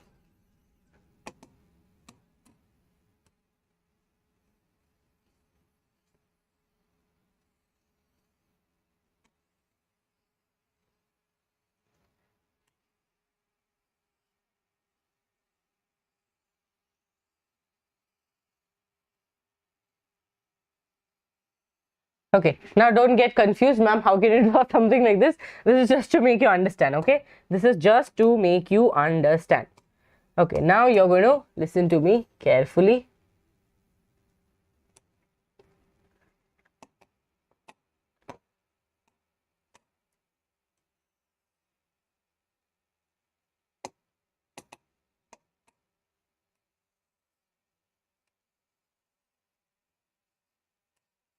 Yes. Okay. Now, students, arrow marks are clear, no? I hope no one has a doubt in the arrow marks, okay? Don't faint seeing the diagram. It is very simple. Once I explain, you will understand why did I draw it like this. Okay, this is a very exceptional diagram just to make you understand. I'll draw anything to make you understand. So, yeah. Yes, look here. Now, what have I drawn? Ma'am, you have drawn a nephron. Okay, you have drawn it in a very different way. Okay. Now, students, there is an apparatus called as juxtaglomerular apparatus. Now, what exactly happens with this is, this whole apparatus I'm teaching you to understand that whenever your GFR is low, glomerular filtrate rate is low, your body tries to do a mechanism to bring back the GFR. Okay, to bring back the GFR, to increase the volume of the GFR. For this, obviously, normally if I tell, okay, GFR is less, it will not work.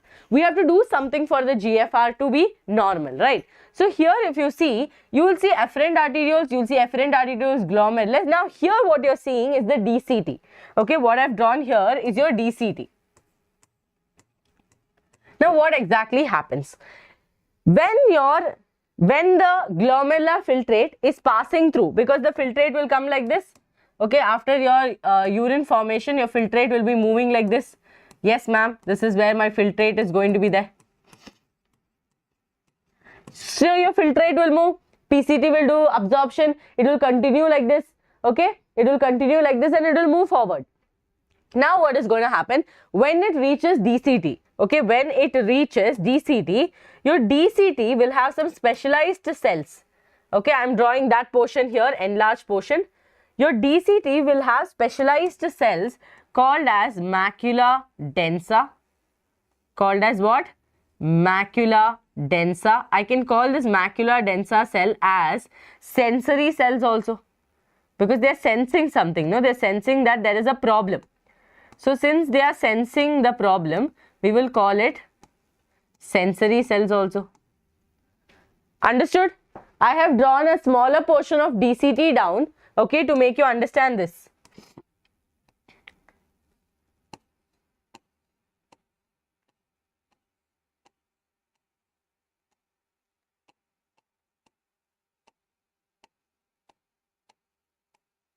Okay, look here, look here. Okay, now what is happening? As the filtrate is moving, okay, from PCT all the way it is going up to DCT, when the GFR reaches the DCT, the macula densa cells, what cells? Macula densa. The macula densa cells will realize that the GFR has some problem. Okay, GFR has some problem. So I will also call this as sensory cells.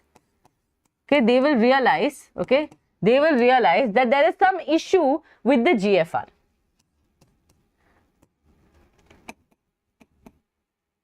They will realize there is an issue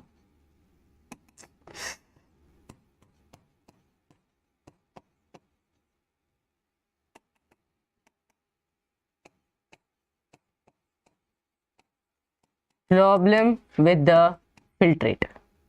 Since board is not allowing my diagram to be beautiful, so the blame is on the board. Okay, so there is an issue with the filtrate. Got it? Yes? Okay. Whose teeth looks like that? You don't try to laugh. Your name is correct only. Don't try to laugh. Teeth is like this, it seems. Show me your teeth photo like this, please. I want to see. Okay, now look here. Okay, so problem with the filtrate. That means macula densa, that the sensory cells will realize that there is a problem with the filtrate, and when there is a problem with the filtrate, this macula densa will immediately inform whom? It will immediately inform the afferent arterioles. This will signal, okay, these people will signal afferent arterioles.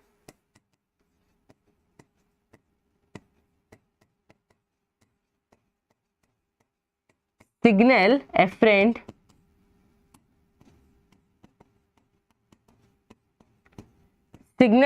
arterioles. Now when they signal afferent arterioles, what are afferent arterioles going to do? On the afferent arterioles, students, there are going to be some cells, okay? There are going to be some cells which are ready to change. That is, they are ready to change, and the some cells of the afferent arterioles, the smooth cells, okay, the smooth cells of the afferent arterioles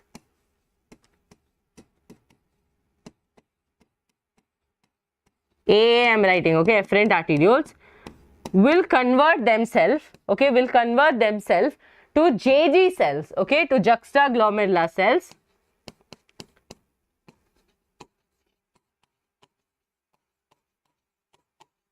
To juxtaglomerular cells, or we can call JG cells, to release what?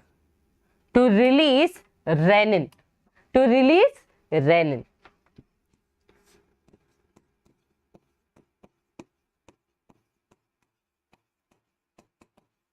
Oh, all the letters are going everywhere. Everywhere. Clear to all of you? Is this clear? Juxtaglomerular apparatus is clear. Any doubts? Yes. So when does this happen? When there is an issue with the filtrate, right? When there's an issue with the filtrate, the macula densa cells, which are called as the sensory cells, will realize that there is a problem with the filtrate and they will signal the afferent arterioles. Some cells of the afferent arterioles will modify themselves, change themselves and become JG cells, and they will release renin. Now, what is the use of renin? You will study in RAS mechanism. Okay, RAS mechanism, how it happens, but you have to know how renin is released so that it is easier for me to teach RAS mechanism. Okay, yes, they are playing hide and seek only, correct? Jumping everywhere. See, here letter came, here letter came. They are telling that, ma'am, your notes are so beautiful, so I will spoil it. Okay, all these notes will be available on this Telegram channel. Okay, so join the Telegram channel so you get links of all my classes. Okay, I'll be doing animal kingdom again, locomotion and movement. So I'll be doing all the human physiology chapters for all of you. Yes, done. This is perfectly clear, no? This is called as juxtaglomerular apparatus. Fine. Okay, now answer this, all of you. Answer this, all of you. Excretion, okay, excretion of nitrogenous waste product, mainly as uric acid, by birds is helpful in what? Conserving water, conserving body heat, eliminating excess water, eliminating excess body heat. What is the answer for this? Excretion of nitrogenous waste product, mainly as uric acid, is helpful for birds. Okay, and please let me know your answers, I mean your marks as well.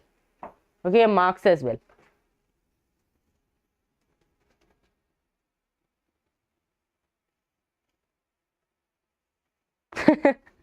I'm the college student. Okay. What and all, you people will come to the chat box and ask. Any college students, any student from America, any students from Antarctica.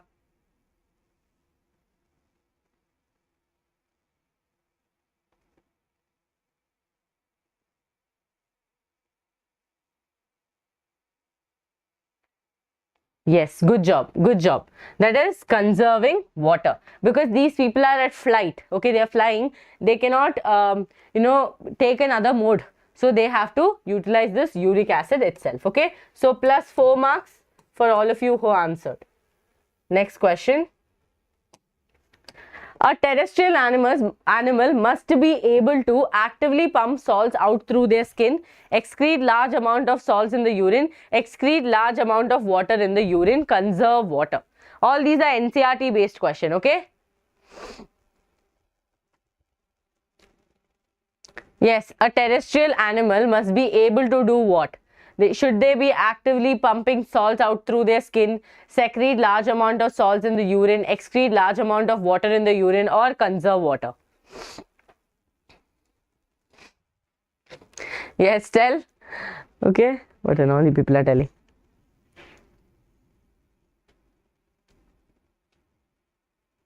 Quickly answer fast. Very good. Roshni has put plus 4.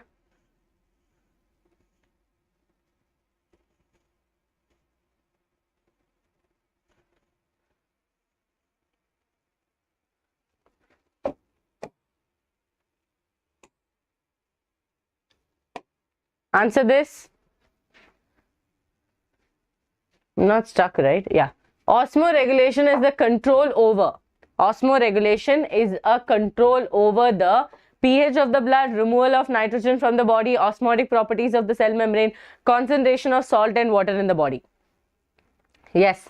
Tell me the answer for this. That question does not make sense. That's why I moved it, because it's an NCERT based question. No, that's why.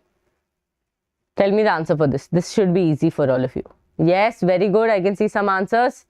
Perfect, perfect. That is concentration of salt and water in the body, which will give you plus 8 marks. Okay, plus 8 marks. Okay, this is also okay. Okay. Yes. So, shall we start urine formation? Okay, shall we start urine formation? Energy should be there, no dropping down of energy. Okay, those who drop down energy.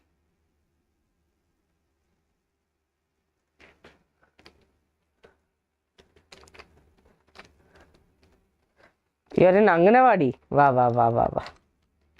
He is basically fooling you around. Okay, yes. So I want before that all of you to check NCERT if we missed something.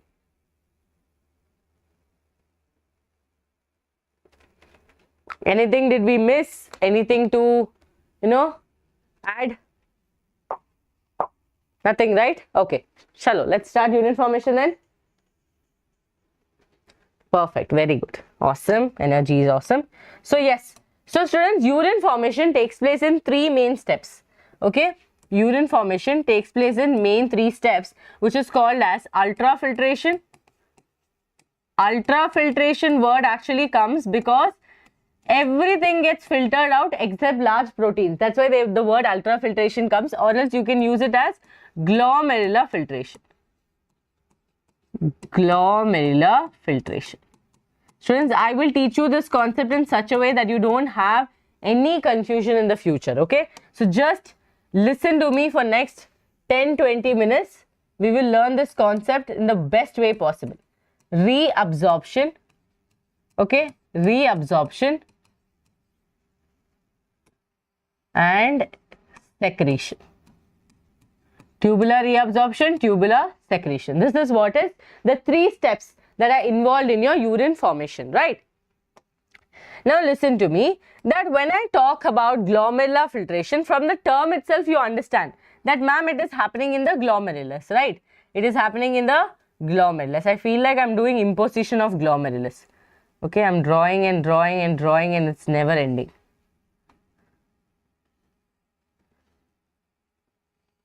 Okay, so this is what is happening. So where is glomerular filtration going to happen? Ma'am, obviously in the glomerulus. So it is going to pass like this, right? It is going to pass like this. So here glomerular filtration will happen. So step 1.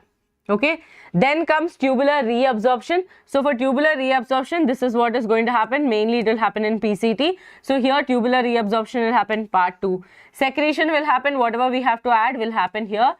3. Okay, these are the 3 steps. Now students, when we talk about your entire urine formation, you have to understand that they are telling one sentence. How much is the stroke volume? All of you tell me in the chat box. How much is the stroke volume? I taught you body fluids and circulation like last 2 days back. Tell me stroke volume quickly in the chat box. And I want all of you to comment which is the best diagram for the day that you liked. Okay, you liked, because that's very fun. Most of the students will tell, they'll put the timestamp of the place where I have told some wrong word, or okay, like wrong word means tongue twist. So it's very fun for me to read the comments. I also need entertainment, students. How you people are talking to each other, even I need entertainment. No, the entertainment comes from your comments. Okay, 70 ml, 70 ml, correct? Very good. Now, if I have to calculate the cardiac output, if I have to calculate cardiac output, what will I do? Ma'am, very simple. You will calculate stroke volume into the number of heartbeat. Okay, heartbeat. HB I have written. So that is going to be 70 into 72. Approximately 5040 ml, which you can also write it as or 5 liters. So these people are telling, okay, these people are telling that okay, very good, thank you. Target has been going, very good. So students, these people are telling that around 1/5 of the total blood that is pumped to the heart, okay, that is going to come to the kidney per minute. That is 1100 to 1200 ml of blood is coming to the kidney, okay, for purification, no, to the kidney per minute. That means I can write this as 1/5. Can I write 1/5 of the blood? Yes, ma'am, you can write 1/5 of the blood, because here it is 5 liters and here it is 1100 to 1200, right? 1200. Yes or no? Yes. Yes. Okay, so here what is happening, students? Around 1/5 of the blood that is pumped out of your ventricles is going to come to the kidney for purification. Now, out of this 1/5, okay, out of this 1/5, remember that only 125 ml. How much? 125 ml per minute is going as your filtrate. I'm not telling that entire 125 ml is going to become urine. That is not what I'm trying to say. I'm telling this much filtrate will be there. In one day, it will be 180 liters per day. Okay, 180 liters per day. Now, do you think 180 liters you are urinating? Of course not.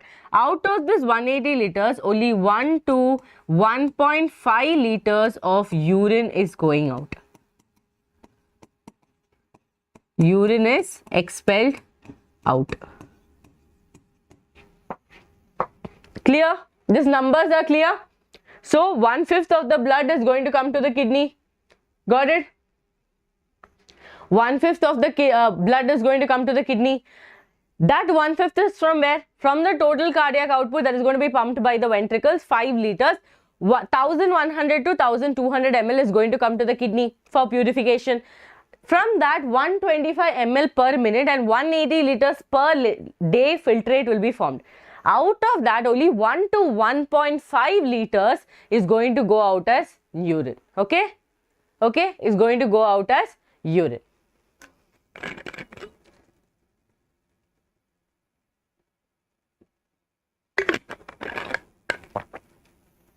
Perfect. Okay, good job. Good job. All of you understood? Okay, all of you are talking to each other. You might miss out on these numbers and later you will regret. Okay, so I don't want you people to talk to each other. Listen to me. You people will talk. I have no one to talk.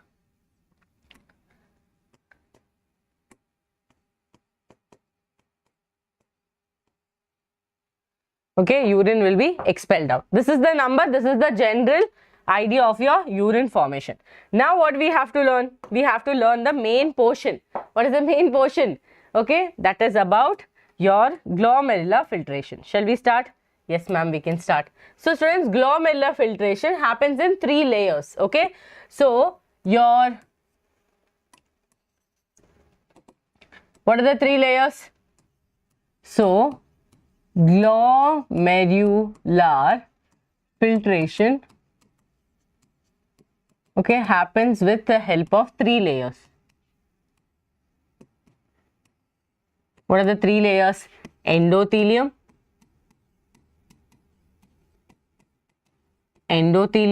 right?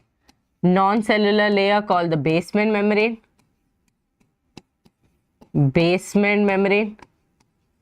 and epithelium of the Bowman's capsule.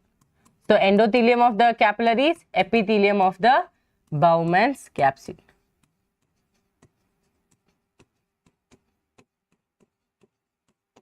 Yes. Yes. Okay. Perfect. Perfect. Endothelium of the glomerulus, epithelium of the Bowman's capsule, basement membrane is clear. Okay. Now, when we have to draw and understand, okay, because without drawing, we will not understand anything. Let's say,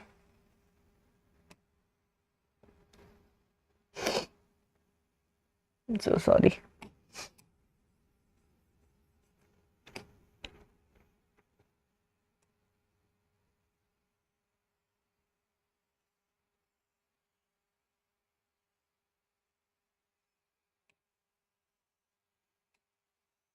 Students, when I drew this, these are going to help in the filtration. So remember like this, that the blood is coming in, okay, blood is coming in. Yes, ma'am, blood is coming in. That blood filtration should happen. Yes, it is going to happen. It is going to happen through these layers. Yes, it is going to happen through these layers. And through these layers, they will come out, okay, whatever is required will come out. And this will become the filtrate. Ultimately, this will become the filtrate. Now, the 3 layers that is going to contribute for this entire glomerular filtration is the most important thing, and in that podocytes are the most important. To make you understand the podocytes, I have to draw the whole thing, okay. Now let's say this is your endothelium.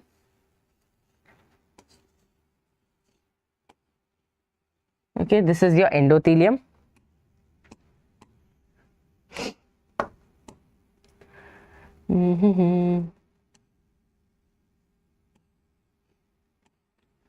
All these are non-cellular layers, students. I'm just drawing it very simple diagram to just make you understand.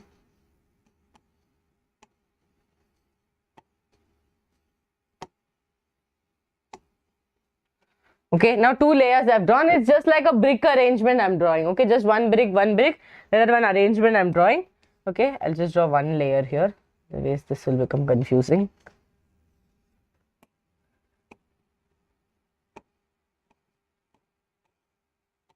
Okay, done.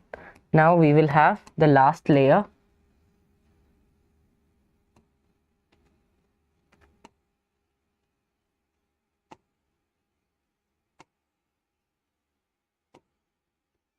Okay, look here students, these are the 3 layers.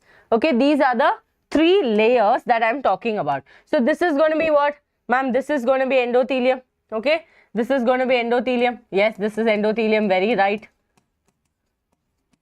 Endothelium of the glomerulus. What is this layer going to be? It is going to be between the glomerulus and the Bowman's capsule. Obviously, this is going to be the basement membrane.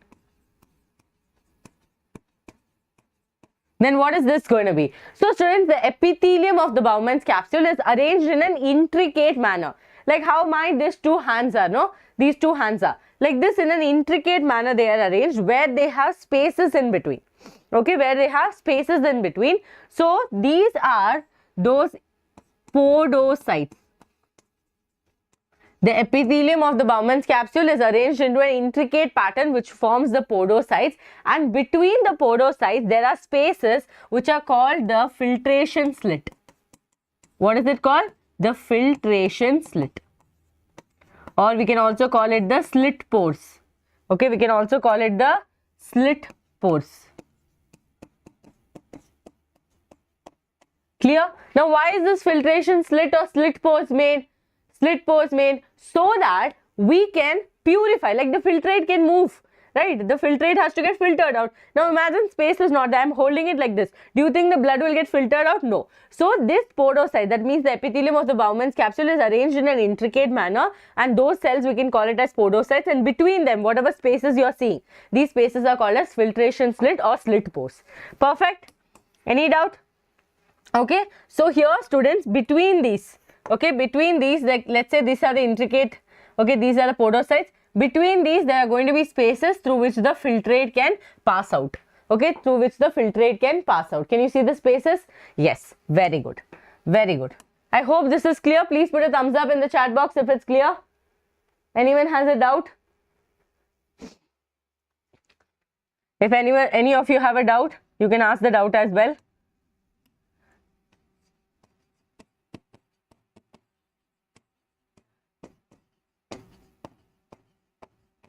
Okay, it is arranged in an intricate manner with spaces. Okay, with spaces.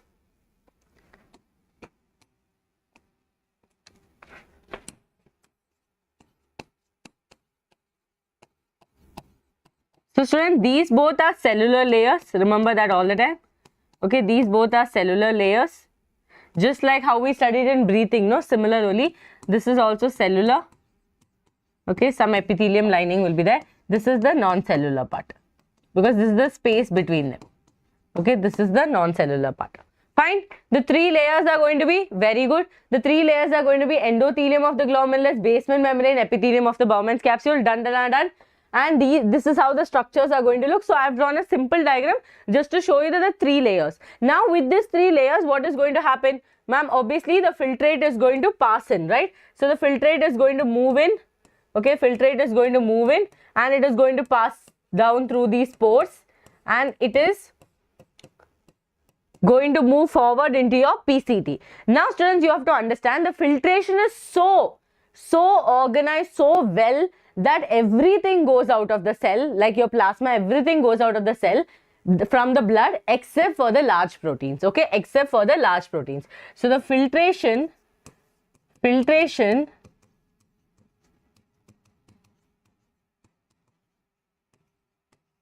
I cannot write so. I can write this one. Okay, like this I can write. It filters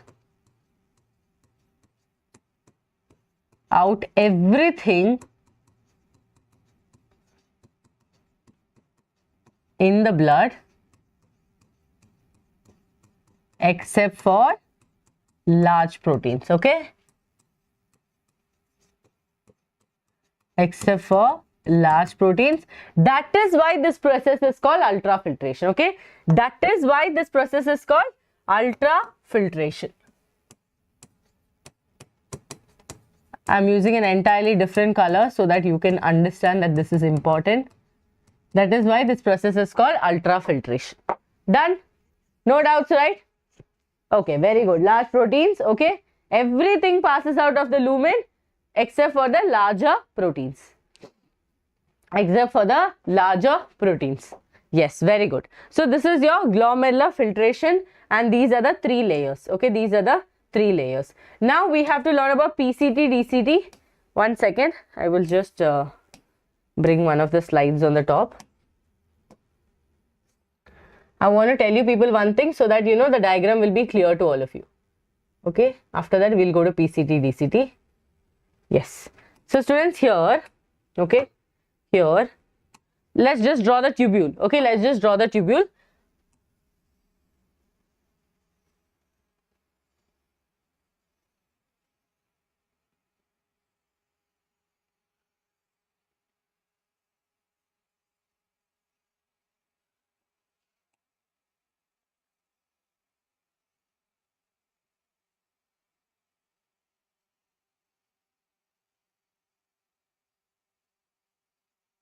Okay, we go like this.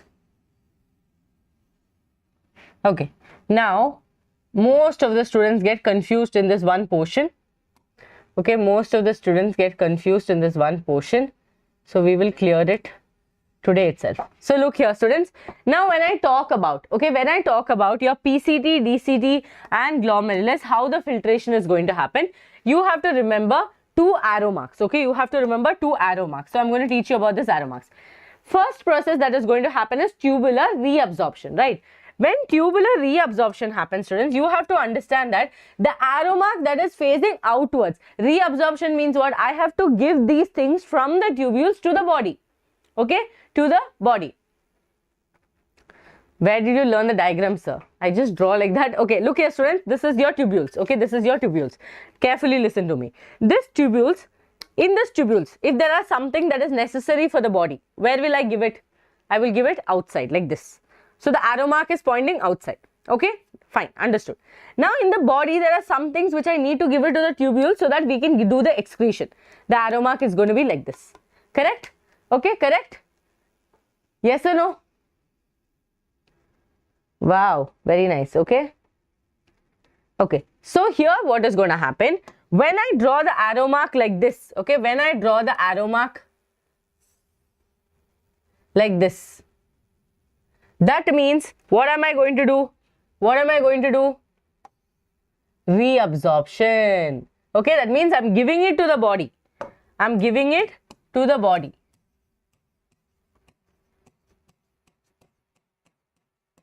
I'm giving it to the body. Same thing if I have to do secretion. That means from the body, I have to give whatever is unnecessary. Whatever is unnecessary, I have to give it to the tubules so the tubules can do excretion. This arrow mark indicates secretion. This arrow mark indicates secretion. These 2 things, if you understand, the entire concept is going to be easy. Now example. Okay, now let's say these fellows are going out. Okay.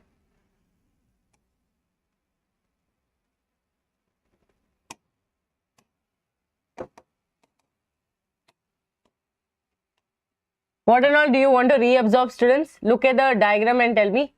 Reabsorption is happening, okay? Now, whatever I want to secrete from the body to the tubules, I will give it like this. Okay, I will give it, oh, stay. Yes, I will give it like this. Clear? Is the arrow marks clear? If you decode this, then there is no problem in this entire urine formation. Students only don't understand these 2 arrow marks. If you understand this arrow marks, you are very clear. So reabsorption means if this is the tubule, okay, if this is the tubule, I have to give it back to the body. So I will give it like this. Okay, that is what this arrow marks means. So this is the body, I'm giving it back to the body, telling that you reabsorb. Now if I have to do secretion, then body will give the tubules like this. That is this arrow mark to the tubules. Why? Because it has to be removed out. It has to be removed out. Clear?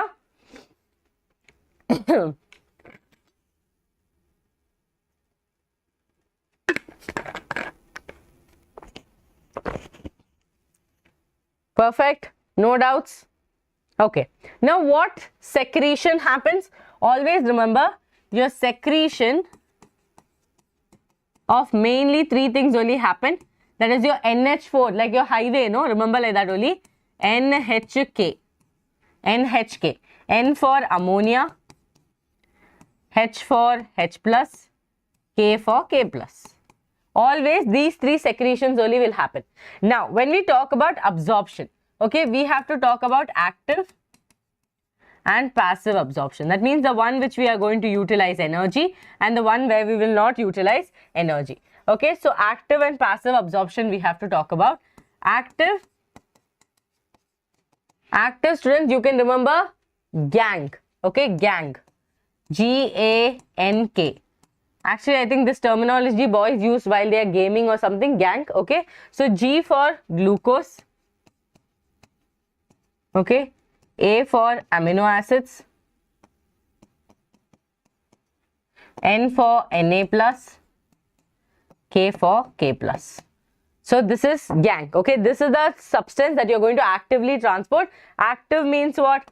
Ma'am, I'm going to use ATP. My body is going to use ATP if they have to do reabsorption of these things. Okay. Now passive, what and all will come, students? Passive, it is going to be nitrogenous waste, H2O and HCO3 minus. These are the things that you will passively reabsorb. Okay. GANK. So GANK. Okay. K. With G you replace K. K. So these things will be active, these things will be passive. Okay. So do you understand here what I'm talking about? Now, yeah, this is the thing. Now remember one more thing here. As I told you, your descending lymph, okay, your descending lymph is going to be permeable to water. So you remember DP. Okay, DP. DP, if you remember, no use. You have to remember DW. Okay. D for descending, W for water. So descending lymph is permeable to water. Ascending lymph is permeable to electrolyte. So you have to remember DWAE. DWAE. So here what is going to happen, students? In the descending lymph, you will notice that the water is being, okay, it's permeable, no? So it will keep. Here what is going to happen? Here you will notice that the electrolytes are continuously coming out. That is especially your NaCl is continuously coming out. So this you remember. Descending, permeable to water. Ascending, permeable to electrolyte. Okay. DWAE. Can we make a word out of it? Think of it. Can we make a word out of it?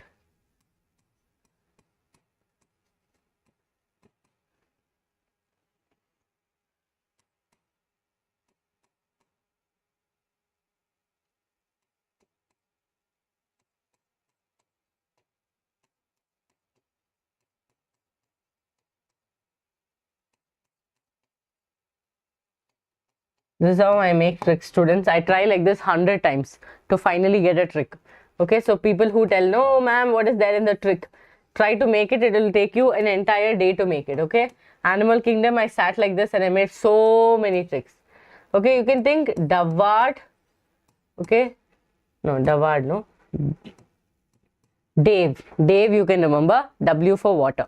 So Dave means D for descending, W for water, A for ascending, AE. DWAE you can remember now. In physics and all, how many formulas you remember? Okay. Yes, DWP, APE. That also you can remember. Just make a note of this. Passive, active, arrow marks. Arrow marks are important. If you don't know the arrow marks, then it's gone. Drawing anytime, every time. Gopika Ma'am's spelling definition.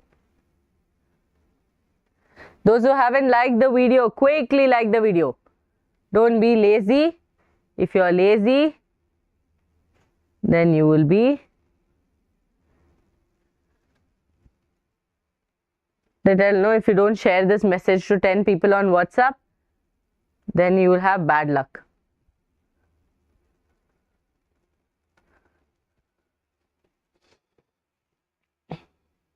Thank you so much, Madhumita. This is clear, no? So this is what is going to happen. Now with this information, We have to do PCT, convoluted tubule. So shall I give you people a break, one kutti break? Okay, after that we'll do PCT, DCT, loop of Henle, countercurrent mechanism, RAS mechanism, ADNH, disorders. Then we are done with the chapter. Okay, easy PC chapter. Okay, we will take a kutti break. Okay with it?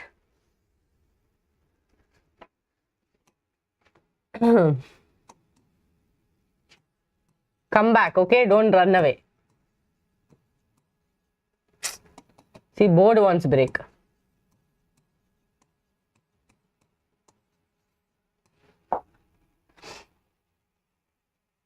Assuming 12:20. Okay, 12:35. Fine.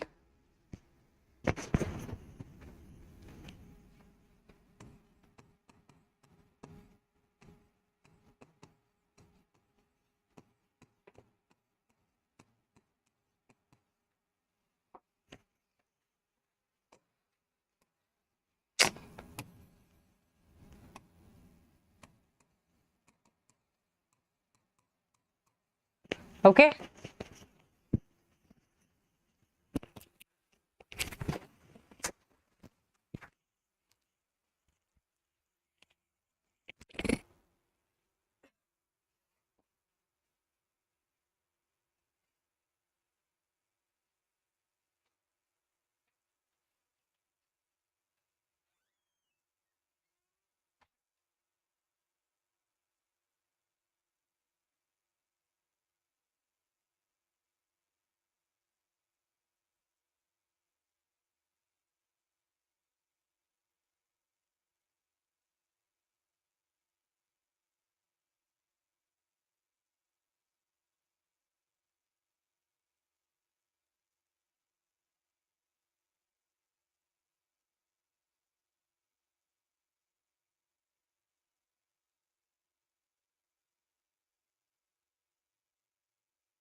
Hi guys. Yes, welcome all of you back. Okay, it was a break.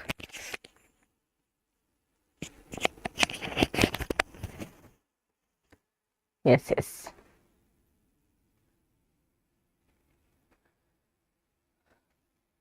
Let's continue. I think others will join slowly.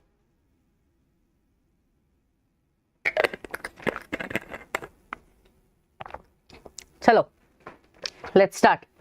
Okay, now we have to see what happens in PCT, DCT, countercurrent mechanisms, different types of mechanisms. Okay, yes, 1 second, bringing it back. Okay, let's see. I've taken NCERT snips.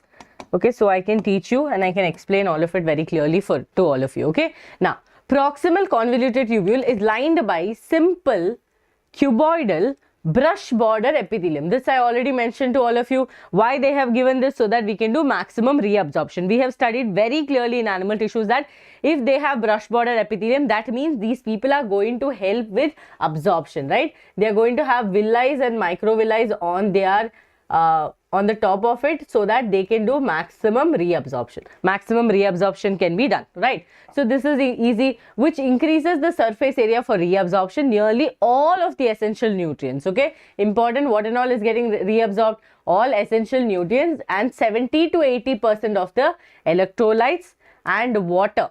Okay, water are reabsorbed. Water will be reabsorbed by passive, okay, so no tension about it, by this segment. PCD also helps to maintain the pH and the ionic balance of the body fluids. So as I told you, the entire body itself, the entire excretory organ itself does osmoregulation as well as your urine formation or excretion, right? Now here what are they telling? They are telling that your PCT also helps in pH and ionic balance of the body fluids by selective secretion of hydrogen ions, okay? By selective secretion of hydrogen ions and ammonia into the filtrate by absorption of HCO3. So like I mentioned to all of you, secretion of three things only happens. What is that? NHK. Okay, that is like your highway, NH4, NH3 we tell, no, like that, NHK. N for your ammonia, H for hydrogen, K for potassium. So what do these people do? They do selective reabsorption, okay? Selective secretion of hydrogen ions and ammonium ions into the filtrate, okay? So that these have to be gone out, okay? Into the filtrate and by absorption of HCO3. HCO3 will be taken back. Perfectly clear. If you understood the arrow mark only, you're going to understand this. If you did not understand the arrow mark, you're not going to understand this, okay? That's why I told you, these arrow marks are very, very important for you to understand. This where it is going and this way, what is that meaning, okay? What is it meaning? Now, moving forward, Henle's loop. So what did we study in PCT? PCT has brush border, simple cuboidal brush border epithelium. They do maximum reabsorption of electrolytes and nutrients. 70 to 80% of reabsorption happens. They also do selective secretion of H plus and ammonia so as to maintain the pH and the ionic balance. Okay, any doubt in this? Now, Henle's loop. Reabsorption is minimum here. Okay, important. Reabsorption is minimum in its ascending lymph. Okay, reabsorption is going to be minimum in the ascending lymph. Ascending lymph AE, it is going to be permeable to electrolyte. Okay, however, this region plays a significant role in maintenance of the osmolarity. That means when you talk about countercurrent mechanism, this fellow is going to be playing a very important role because these people are going to give out the NaCl and from there absorption will happen, right? Yes, the descending loop of Henle is permeable to water. Descending lymph permeable to water, okay, but almost impermeable to electrolyte. Impermeable to electrolyte. This concentrates the filtrate. So as the filtrate is coming down the PCT, all the water will be reabsorbed. We will get the concentrated one. Then when it goes to the ascending lymph, all the NaCl will be removed. So we will get a diluted, a normal one, okay, and then it will keep moving out. Okay, then it will keep moving out. The ascending lymph is impermeable to water. Important.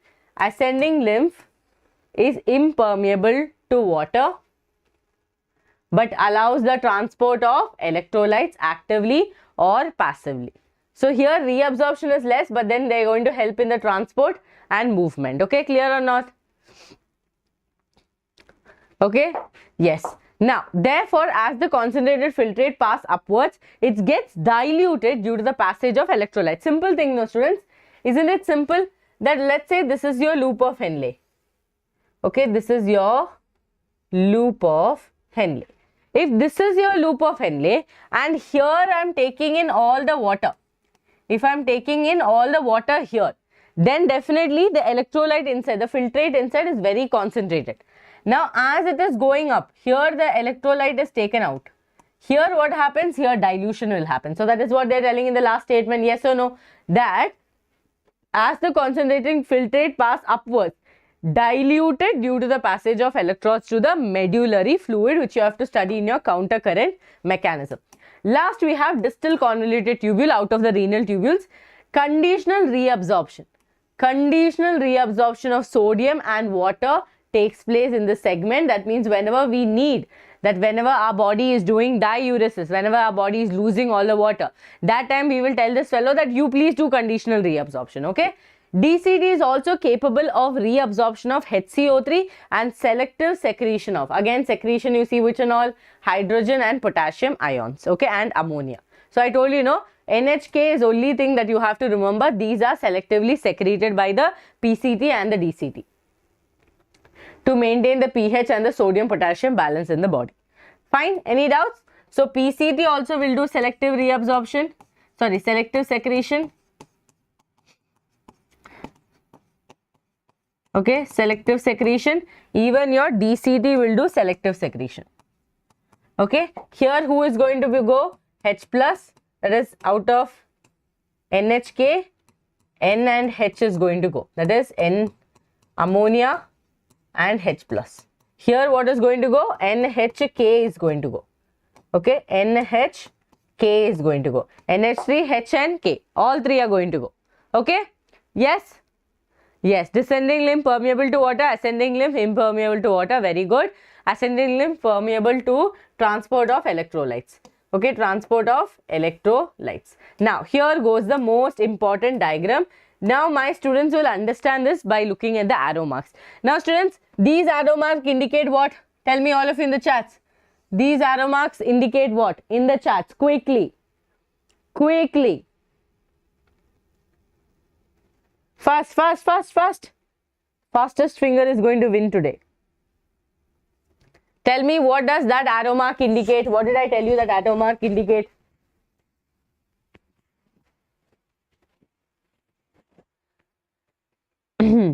Ten, 9, 8, 7, 6, 5, 4. Very good. Very good, Sony. Reabsorption. Okay, what does this arrow mark indicate?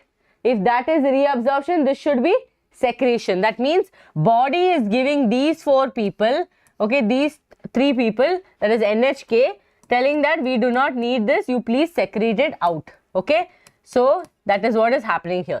At the same time, all these people are taken back by the body. What and all they have taken?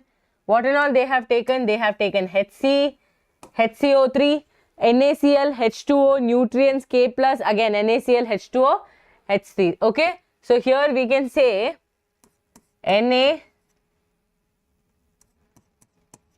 HCO3 minus, nutrients and K plus. All these are taken inside. Okay, I wrote NaHCO3. You write it separately. Okay, write it separately. Students, you can remember NaHCO3 from your body fluids in circulation. Okay, not body fluids in circulation, in your breathing and exchange. When we teach you about how the carbon dioxide transport happen, there also we have studied about HCO3, how the chlorine and haldane shift happens. So that is the same thing here also. These will be reabsorbed into the body because these are necessary to maintain the ionic balance. Okay, these are necessary to maintain the ionic balance. So is this clear? So here in the PCT, all these reabsorption is going to happen. As you come down, you will see in the descending loop of Henle, water will be reabsorbed. As you move forward, you will see NaCl. Okay, you will see NaCl being reabsorbed. Okay, that is movement will happen. That is going to be in the ascending lymph. Okay, again here also you will see NaCl. Then students, as you move forward, you will see DCT also doing the same thing, and then you have the collecting duct. From the collecting duct, urea will go back to the medullary fluid. Okay, medullary interstitium, that is between these two. Okay, vasa recta and loop of Henle. Okay, loop of Henle. Okay, now let's see what is collecting duct's job. Okay, collecting duct's job. Collecting duct, this long duct extends from the cortex, okay, of the kidney to the inner part of the medulla. Large amounts of water could be reabsorbed. large amounts of water could be reabsorbed from this region to produce a concentrated urine. Okay, concentrated urine. This segment allows passage. Okay, this segment allows passage of small amounts of urea. Small amounts of urea, which I'll teach you now itself, countercurrent mechanism. Small amounts of urea into the medullary interstitium to keep up the osmolarity. 300 osmolarity to 1200 it will go, right? It also plays a role in the maintenance of the pH and the ionic balance by selective secretion. Again, I told you NHK itself will continue. So, PCT it is N and H, DCT is NHK, collecting duct it is H and K. Okay, H and K. So, I want all of you to write it in your NCERT one corner and keep. Now, countercurrent mechanism, students. Okay, let me just draw it.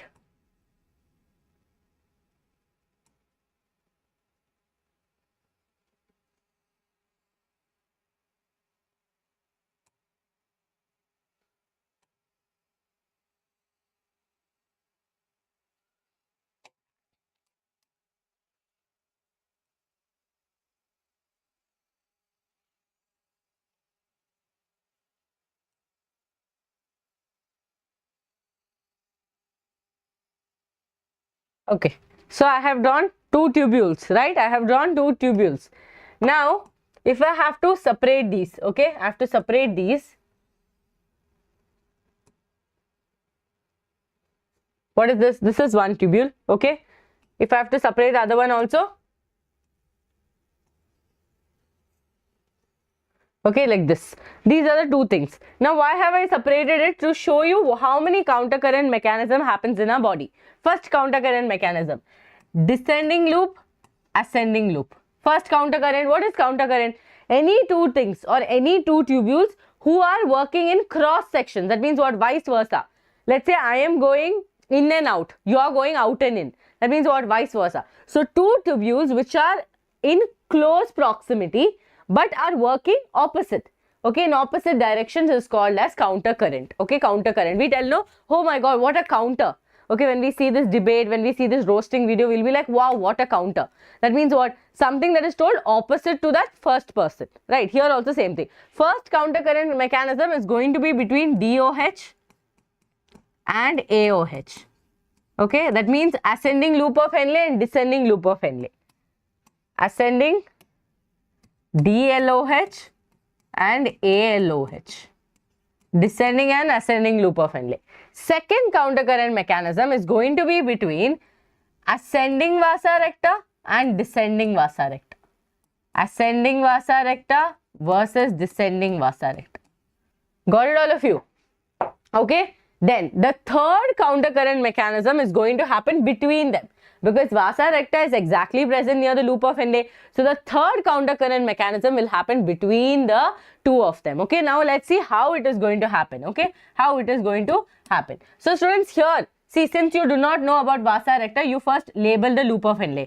You know that this is DLOH, right? And you know this is ALOH. If this side it is descending, then this will be what? Ascending vasa recta, right? And if it is here ascending, here it will be descending vasa recta. Any doubts in this?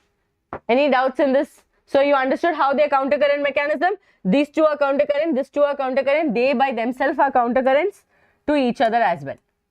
Okay, to each other as well. So three countercurrent mechanism happens during this whole time. Now students, what exactly happens is very simple. Okay, very simple, nothing to break your head. Okay, now why do we tell these people are countercurrent mechanism? Example, if the filtrate is going like this, the blood will be moving out like this, and vice versa. Okay, vice versa. That's why two tubules in close proximity, where the direction of the fluid inside the tubules will be opposite. Simple. This is the definition for countercurrent, I'm telling you. Okay, yes. Okay, now what is exactly going to happen, students? All the water will come out here, right? H2, H2, okay, and here all the sodium will come out. Okay, NaCl, NaCl. This is what is going to happen. right? This is what is going to happen. Now students, what is going to happen? This NaCl, which will be in the interstitium, okay, what is the space between these two called as medullary interstitium. Medullary interstitium. So all the sodium chloride ions will get settled in the medullary interstitium, and they will be actually taken up by vasa recta and they will drop it down here, okay. That means let's say in this tubule, okay, in this tubule, let's say NaCl is coming out. Who will take it up? This fellow will take it up. So this fellow will take it up. So ascending vasa recta will take that NaCl which has come out. This ascending vasa recta will transfer it all the way, and descending vasa recta will add all the NaCl into the medullary interstitium, okay, because ascending lymph is actively transporting these people. So what we have to do, we have to pick them from there and put it properly, okay. Let's say I'm running like this, running like this, running like this. You have to pick me from here, put me in the playground, because I'm running somewhere. I'm not running inside the court, I'm not running inside the race. Same thing here also. These NaCl, okay, these NaCl,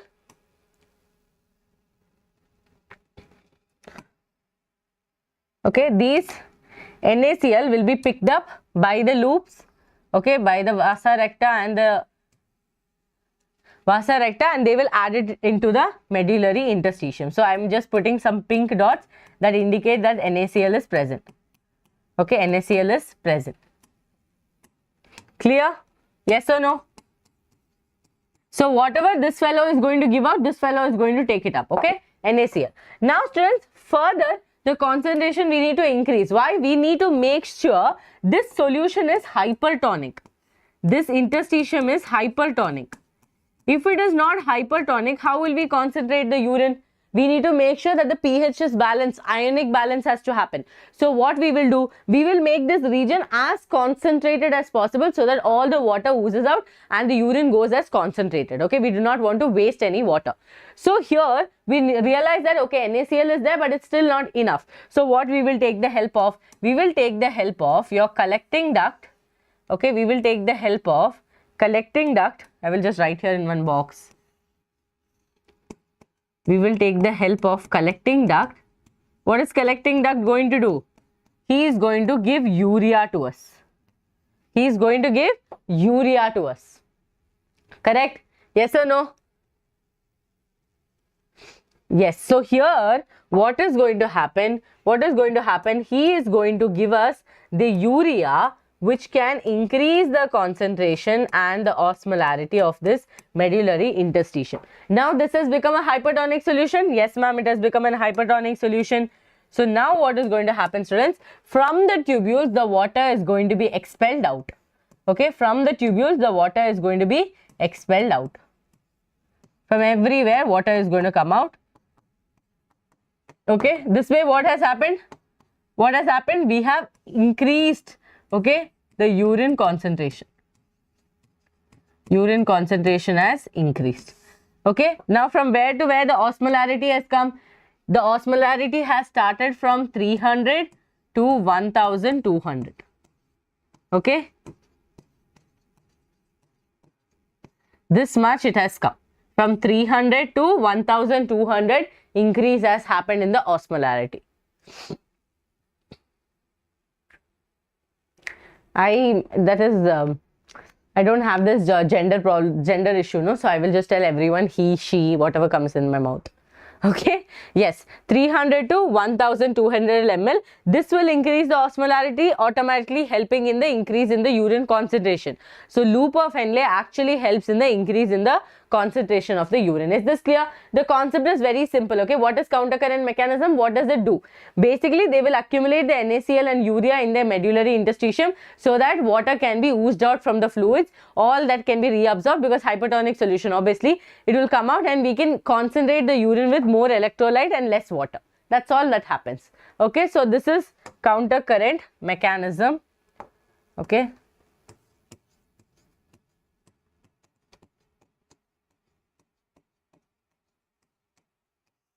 This is countercurrent mechanism. One happens between LOH and AOH. One happens between AVR and DVR. Okay.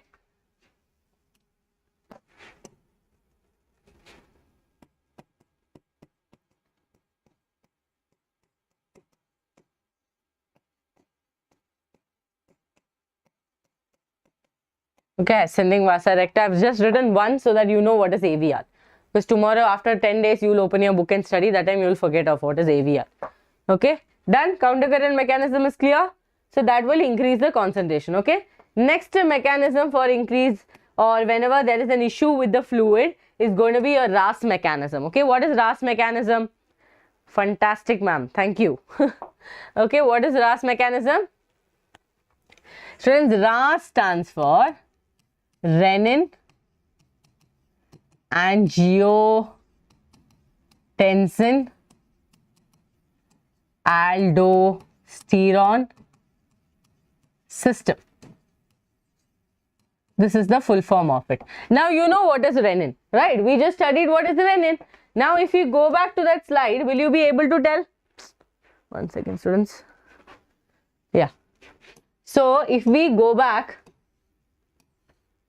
to this slide, you will be able to tell what did renin do, right? You will exactly know what renin did. That is, renin was secreted by the JG cells. How did we form JG cells? By the macula densa which was present in the DCT. Okay, the macular densa which was present in the DCT signaled afferent arterioles telling that the GFR has an issue, there's something problematic. So afferent arterioles went up making JG cells and that JG cells released renin. Okay, released renin. Thank you so much, Madhumati. Okay, I keep changing people's names. Okay, so yeah. So is that clear? So we know how renin is coming, right? Renin is made. So now with that renin, what is going to continue is what you are going to learn. Okay, what we have to continue is what we are going to learn. Okay, yes. Now we will move forward to understand. So students, from the JG cells, I'm just writing it here. JG cells, renin is released. Now what is this renin going to do? Let's take a bloodstream. Okay, let's take a bloodstream. Okay, this is your bloodstream. So in the bloodstream, there is something called as angiotensinogen. Angiotensinogen, which is in an inactive stage. Okay, it is an inactive state, it is present inside the blood. Now this angiotensinogen, which is in an inactive stage, will be activated. But ma'am, why are they activating it? Because of the problems I told you. Students, the main problem is GFR is low. It could be less. Blood volume is less. That means water content is automatically less. So all these are the situations that has happened. Okay, all these are the situations that has happened.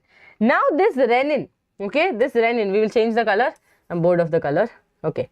Now this renin will go to angiotensinogen in the blood and tell, don't worry, I will make you activated, and it will convert angiotensin to,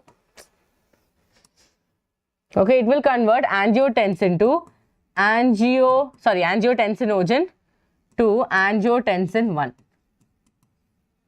To angiotensin 1. Now this angiotensin 1 will also be not able to do anything because it's not in a complete activated stage. So what it will do? It will take the help of one and only our lungs. Okay. It will take the help of our lungs, and the lungs will release something called as, okay, lungs will release something called as ACE. With the help of ACE, what is ACE?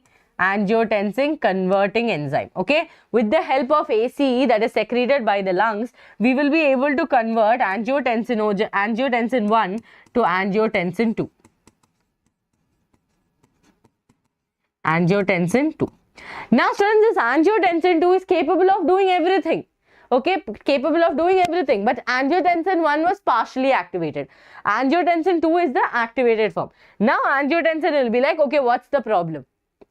I will solve all your problems. Okay, I will solve all your problems. So she will take each problem up. Angiotensin 2 will first, okay, sorry for telling she and he. Okay, it's just a practice. Okay, angiotensin 2 first will stimulate or give an information to your adrenal cortex. To release aldosterone. to release aldosterone. This aldosterone will help in conditional reabsorption. Conditional reabsorption of sodium ions, so as to fix the BP here. Okay, so as to fix the BP here. Okay, clear. Okay, now adrenal cortex done. Then what it can do? It will do also vasoconstriction of your efferent arterioles. Of efferent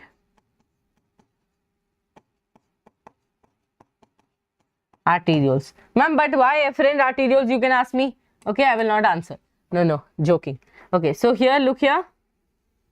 Oh my god. Today, students, how many times I would have drawn glomerulus? Drop it in the comments, okay? How many times I drew the entire Malpighian body, you will comment it, okay? Okay, so here, you tell me this basic things, okay? If efferent arterioles is bigger, thickness of efferent arterioles is bigger, does that mean more blood will come in? Obviously, more blood will come in. Now, if I do vasoconstriction, that means I will reduce it, okay? I will reduce this, that is, I will vasoconstrict this, then that means the blood that is coming in will be more, okay? The blood that is coming in will be more and the blood that is going out will be less. So, by vasoconstriction of the efferent arterioles, I will be able to increase the GFR rate. Okay, I will be able to increase the GFR rate. Okay, what else can I do? I can do conditional reabsorption of both water and NaCl with the help of DCT. I will use the help of aldosterone. That's why the mechanism name is renin-angiotensin-aldosterone system. Okay, any doubts in this? Please tell me. Any doubts? Any doubts or no doubts? Okay, no doubts. So by this, what I can do, students, I will do also conditional reabsorption of water as well. Okay, I will also do water as well. So like that, I will be able to fix all this issue. GFR will be fixed, water increases automatically, blood volume will be fixed, BP also can be fixed because here we are doing conditional reabsorption of sodium. Okay, all the issues will be fixed. All the issues will be fixed. Understood? Yes or no? Perfectly clear? This is your RAS mechanism. This is why you people are crying. Looking at NCERT, oh my god, how to study RAS mechanism. Look at this, that's it. Renin-angiotensin-aldosterone system. Renin is released by your JG cells. That will try to convert angiotensinogen, which is in an inactive form, to angiotensin 1. Okay? Then angiotensin 1 to angiotensin 2 with the help of ACE. What is the full form of ACE? Angiotensin converting enzyme, which will be released by the lungs. My tongue is twisting. My body is saying that no energy. Okay, angiotensin converting enzyme. Okay.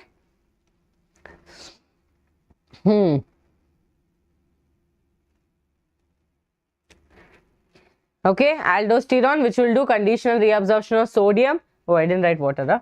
Sodium and water with the help of DCT. Okay, with the help of DCT. Got it? So that's how all that problems will be fixed. Okay, all the problems will be fixed. Yes, you people are not supposed to make fun of the teacher.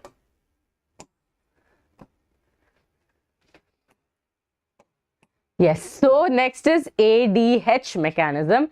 That is going to be anti-diuretic hormone. Okay, and then we have ANF, anti-natriuretic factor. So students, basically, whenever there is a problem with your GFR, whenever there is a problem with the concentration of the urine and all, your hypothalamus heart is going to work actively. Okay, actively it is going to work. That is what we are studying here. Now students, ADH is full form, I told you, anti-diuretic factor. Anti-diuretic factor. Now what is anti-diuretic factor? The name vasopressin. We can say it as vasopressin. Now what is exactly happening, students? Whenever there is diuresis, that means loss of water. Okay, this mainly happens with people who have diabetics and all of that, no? So diuresis happen. that means loss of water. Okay, LOW I've written, loss of water happens. Okay, when loss of water happens, don't think low. Okay, don't think no need. Students, no, can't believe. One people will be there who will not even open NCERT, they will directly start with the notes only. Directly they'll look at my notes and they'll be like, low, oh, diuresis is low. Okay, so let's not take risk. Okay. Okay, look here. Diuresis, loss of H2O. Okay, loss of H2O. So here, antidiuretic factor or vasopressin, this mainly works when there is a loss of water from our body. Now students, what is happening? This vasopressin is going to be present in the posterior pituitary. All of you know that, no? It's present in the low posterior pituitary. So first hypothalamus will get activated. That will tell the posterior pituitary you release vasopressin. Okay, so first hypothalamus. Thalamus, then posterior pituitary. Now this posterior pituitary will intake, that means in the posterior pituitary or your neurohypophysis, storing of this vasopressin is going to be there, right? So that is going to happen here. Posterior pituitary is going to release the vasopressin. What are they going to do, students? Two things they can do. Okay, first is they can tell you that you are thirsty. Okay, so that this thirst mechanism can be activated. Okay, once vasopressin gets released, first thing they can do is exogenous intake. That means they can activate your thirst mechanism because you're losing water, right? So thirst mechanism. So thirst mechanism means you take the water from outside, right?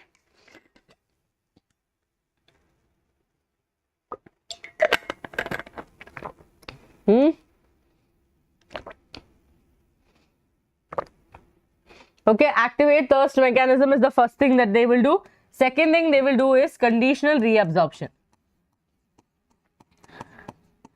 Conditional reabsorption of water with the help of whom? Again, DCT. Okay, these two things they can do. Now students, remember, okay, when this is happening, there will be scenarios where the osmoregulation also will be helping. That means your regulatory receptors will be on. They will also get switched off, okay, during this mechanism. That's it. That is once the water is back. Once we feel that, okay, body has enough water, then all of this will stop. So always remember, everything is going to be antagonistic to each other. That means one is increasing the GFR, another fellow will decrease the GFR. Okay, is this clear? Very simple. Vasopressin, what it will do. Next is going to be ANF. Full form, oh my god. Students, forgive me for all aunties that I've called. Anti-natriuretic factor. Okay, yeah, uretic factor. Okay, this is secreted by the heart. Heart is going to secrete. What is it going to do? It is going to do diuresis and natriuresis, or in simple words I can tell it will work opposite. It will work opposite to RAS mechanism. It will work opposite to RAS mechanism. That's all is given in your NCERT. Okay, nothing is given about your ANF, just that it will work opposite to RAS mechanism. Clear? Yes? I've written the spelling wrong, no?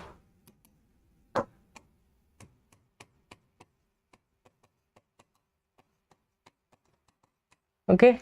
Yes. So it will work opposite to RAS mechanism. That means if RAS mechanism is increasing the GFR, this fellow will decrease the GFR. Okay. GFR is getting increased, this fellow will decrease the GFR. Blood volume, everything will work opposite. That why this is there? This is like a positive feedback mechanism and negative feedback mechanism. If you don't have hormonal mechanisms, then there will never be a balance. Okay, there will never be a balance. Clear? Okay. Now students, what does our lungs, other than our body, okay, who else does these things? Okay, before that I'll finish off micturation. Okay, before that I'll finish off micturation.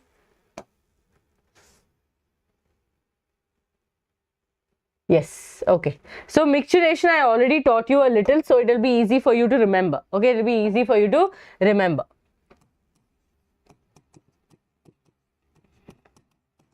What is micturition? Expelling of urine.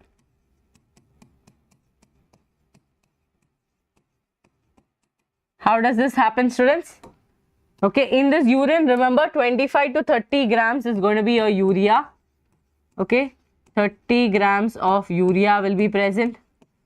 Now, remember this much, that out of 180 liter of GF, okay, glomerular filtrate, you will only expel out 1 to 1.5 liters of urine.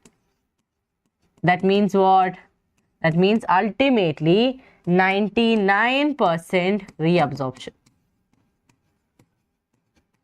99% reabsorption. Got it?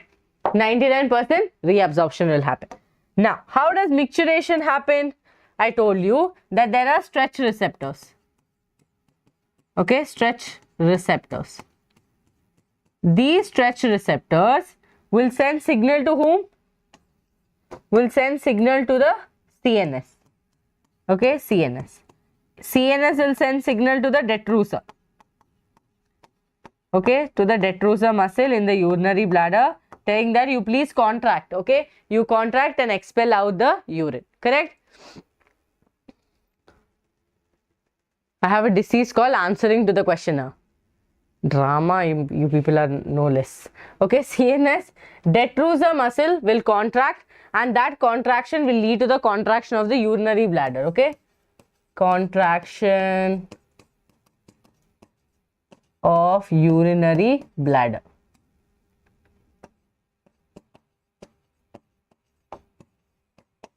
Contraction of urinary bladder. Correct?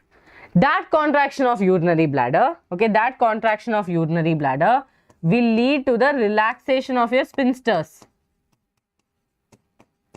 Relaxation of urethral sphincters. This will lead to what? Obviously micturition.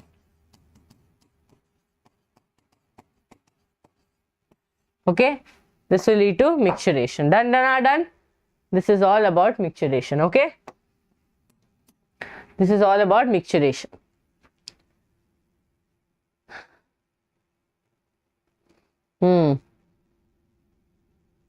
Sonia, answer this. Did we miss something? Come on, faster. You have a problem of answering too much. No, now answer this and tell me. Did we miss something? Read that paragraph and answer.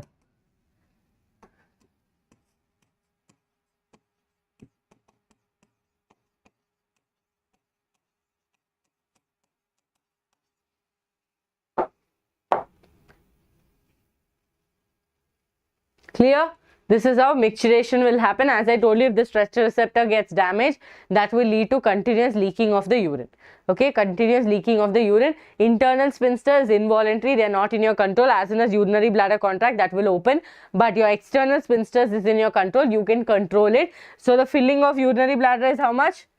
How much? It is usually filling up to 800 ml.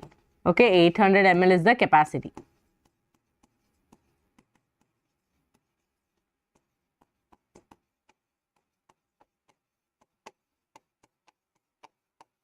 You will only start dancing when it is around 600 to 700 ml. Till 800 ml you cannot wait. Okay, till 800 ml you cannot wait. Okay, now this one kutti portion this is. Yes, so students, other than our kidney, which are the other organs that is also helping in excretion? So look here, lungs, okay, lungs remove large amount of carbon dioxide. We already know this, right? Approximately 200 ml, also significant quantities of water every day. So what are they removing? They are removing, lungs is removing carbon dioxide as well as water. Now, liver being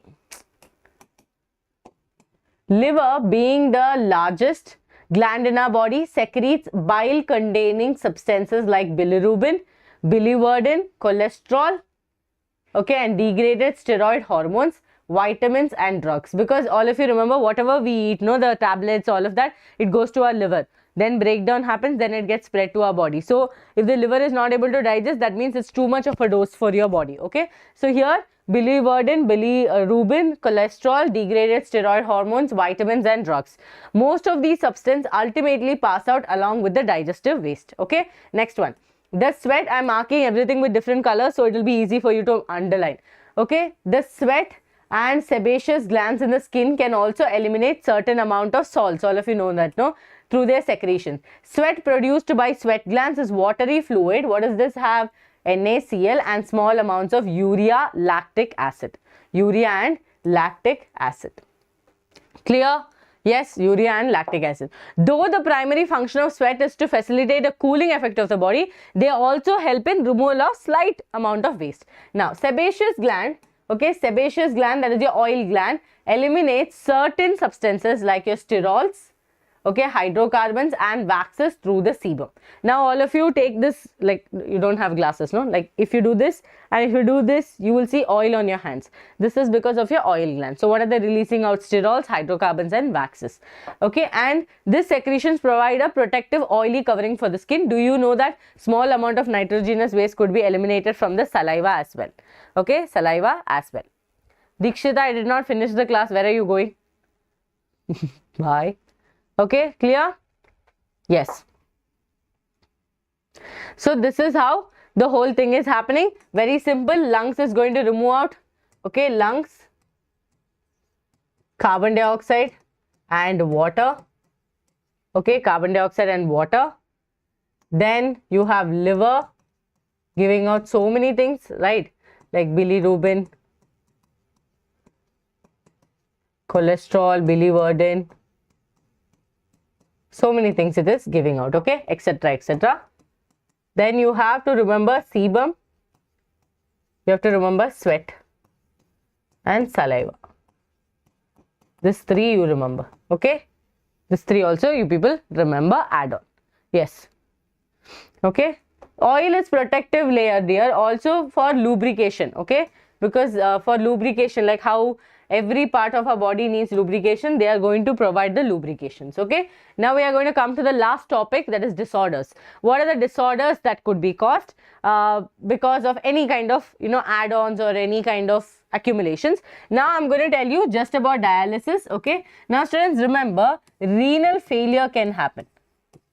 What happened? Renal failures can happen. That means what? Kidney failure. Okay, now if one kidney goes, then another kidney is going to function. But imagine both the kidneys goes. Okay, both the kidneys become dysfunction. Then what is the solution? You have to do something called as hemodialysis. What you have to do? Hemodialysis. Now this hemodialysis happens with the help of a dialyzer. Okay, dialyzing machine we tell. Okay, with the help of dialysis. Okay, we do dialysis. Now this dialysis is not a permanent cure for it, because dialysis is very expensive, very painful, and it can also be dangerous sometimes because of the amount of times the blood is taken out and purified. Okay, now imagine kidney is not functioning. Our entire body's nitrogenous waste is going to remain in the blood.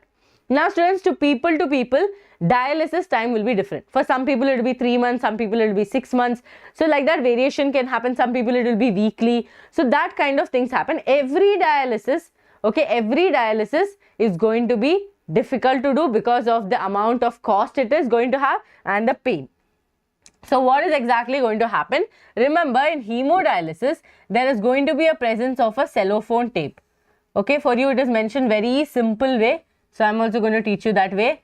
Actually, in 10th standard, when I was a school student back in ICSE, that time I had done the dialysis machine. Me and two of our friends had done dialysis machine, and we had got prize also for it. So we had created it with the help of, you know, syringe, pipe and blood, like mixing the color, and how this entire machine works. Okay, that time we had used the, like this only cellophane tapes. So we had used that syringe, like you people know, the drips tube is there, no? We use those tubes. Okay, so what is going to happen, students? This is your cellophane tape. This is your cellophane tape. these tapes are going to have small pores. Okay, these tapes are going to have small pores. Now imagine they are inside a system, right? They are inside a box. Okay, like this one box. Now inside this, what is going to have? They are going to have fluid. Inside this box, entirely fluid is going to be there. That fluid is going to have everything as such of the blood. Otherwise, what will happen? Anything that will move from a region of higher concentration to a region of lower concentration. So it will have all the composition as that of the blood. Okay, everything as that of the composition is going to be similar. Composition of blood will be maintained. Only one thing won't be there. Okay, only one thing won't be there. What is that? No nitrogenous waste. No nitrogenous waste. That means no urea will be present inside this fluid. Now, when I am trying to, okay, let's say I have connected it to the person, okay, with the help of renal artery, I am taking all the blood and this will exit out, okay, it will exit out also. Now, students, imagine when I'm taking the blood, I am going to give this person heparin. I'm going to give this person, inject him with heparin. Why? So I can avoid any kind of coagulation, because this is an anticoagulant, right? So as the blood enters inside, okay, the person's blood enters inside, automatically what is going to happen? The urea from the blood is going to be expelled out. The urea from the blood is going to be expelled out. Like this, the blood is going to get purified. Okay, are you all understanding? Okay, the blood is going to get purified and ultimately we are going to get the blood without any nitrogenous waste and we will pump it back to the person. Before pumping it back to the person, here also I will be giving him anti-heparin because body already has heparin. Okay, body already naturally in the plasma heparin is there. So we will give anti-heparin and give it back to the person. Understood? Yes. So this is what happens. This is a simple dialysis. This is not how the machine, but the simple principle behind this is this much. That from a region of higher concentration to a region of lower concentration, your nitrogenous waste is going to be transferred and this will end up giving purified blood and we will give it to the person. Okay, we will give it to the person. Now students, remember the second most important thing is that this is not a permanent solution, but we have a permanent solution. The permanent solution in such scenarios is kidney transplantation. Solution is kidney transplantation. Kidney transplantation, the first task is to find a donor.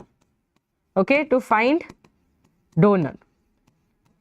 After we find donor, the next thing is we have to make sure that during the surgery there is no graft rejection. Right, there is no graft rejection. So during this only we will be giving immunosuppressant. Okay,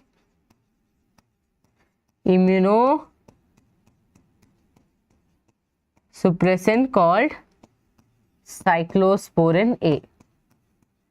We will give cyclosporin A so that the rejection does not happen, and usually we prefer the donor to be a close relative.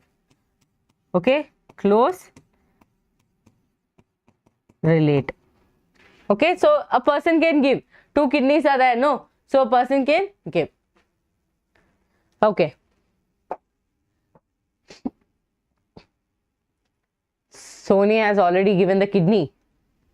Okay, good Sony. Proud of you.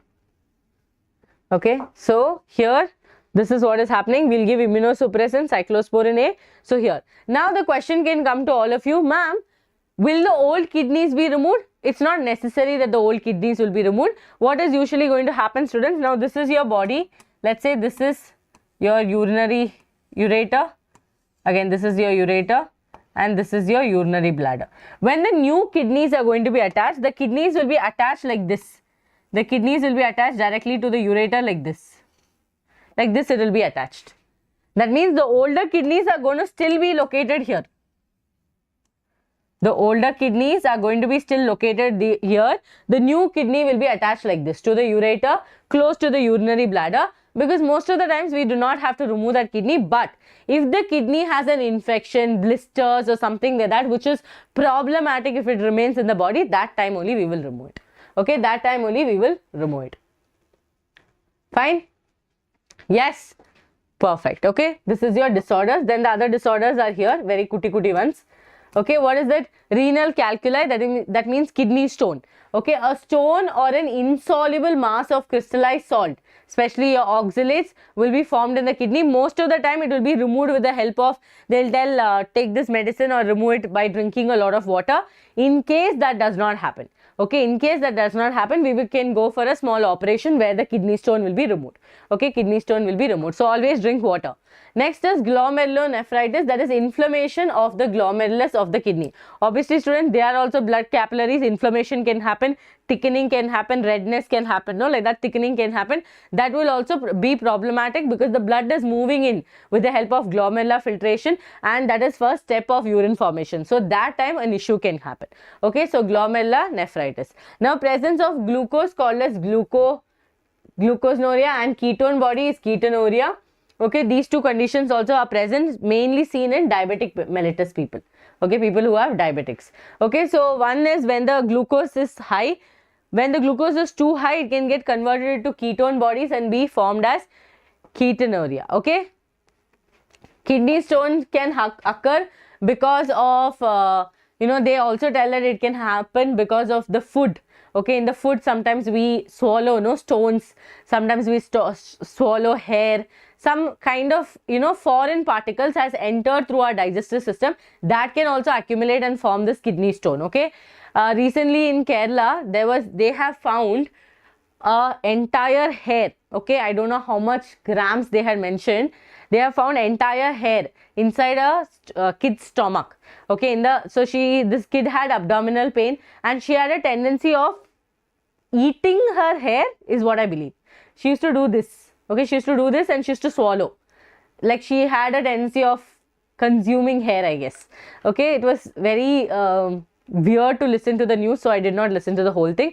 But yes, I saw the image of the hair that they got out of her stomach, and it is more than how much I have it on my head. Okay, and more than how much all of you would have it. So there are people who like to eat sand, chalk, okay, and stone, ice. Some people have different, like some people it could be like a disorder, some people it could be wantingly they are having it. But yes, some people do eat foreign particles, and this deposition will happen in the stomach, and that can lead to kidney stone. Okay. Wow, Girija. Did you like the class? Yeah, because of stress only, her parents had told that she had a tendency of always holding her hair near the mouth. Okay, so yeah, so that is the thing. It's very sad. Sometimes it can be carelessness also. Sometimes you can avoid what you want to eat, right?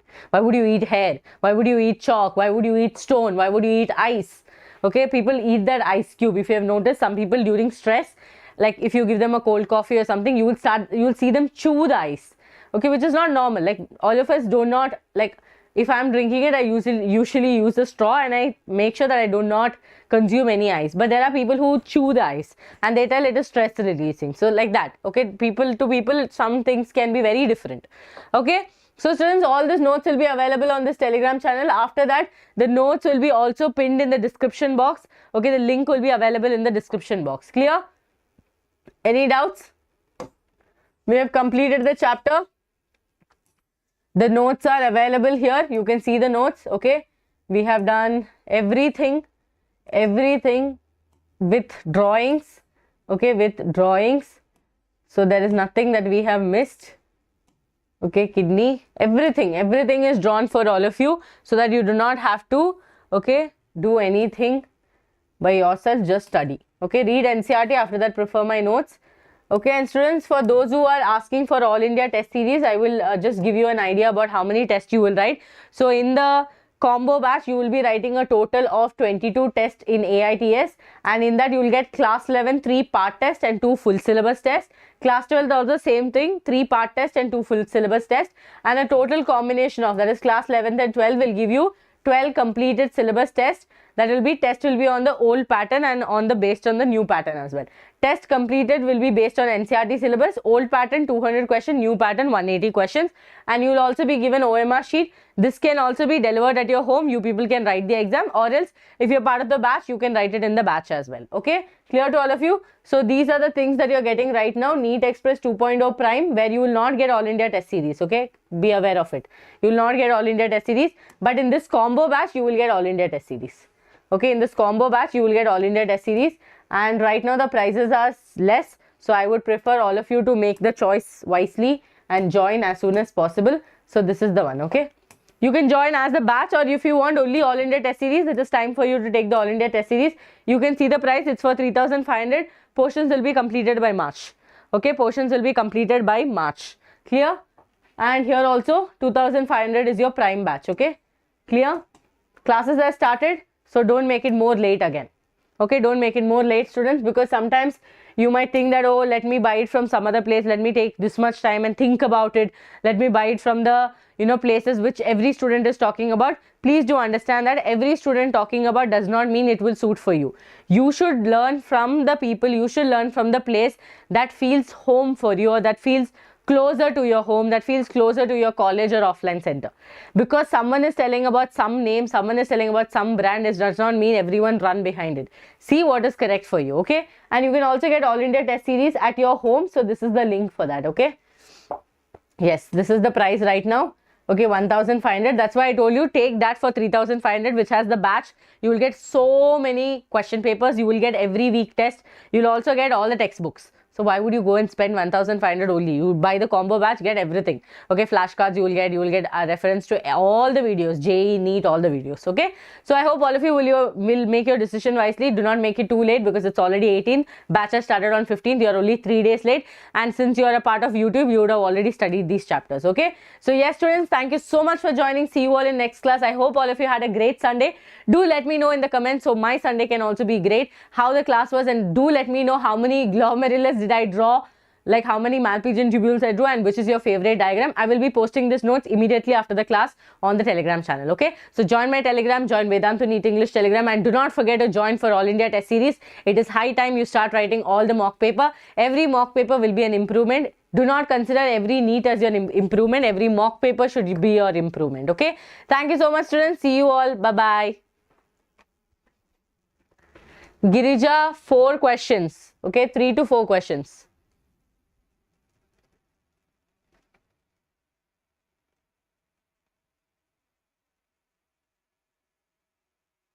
Thank you, Hasini. Yes, thank you, students.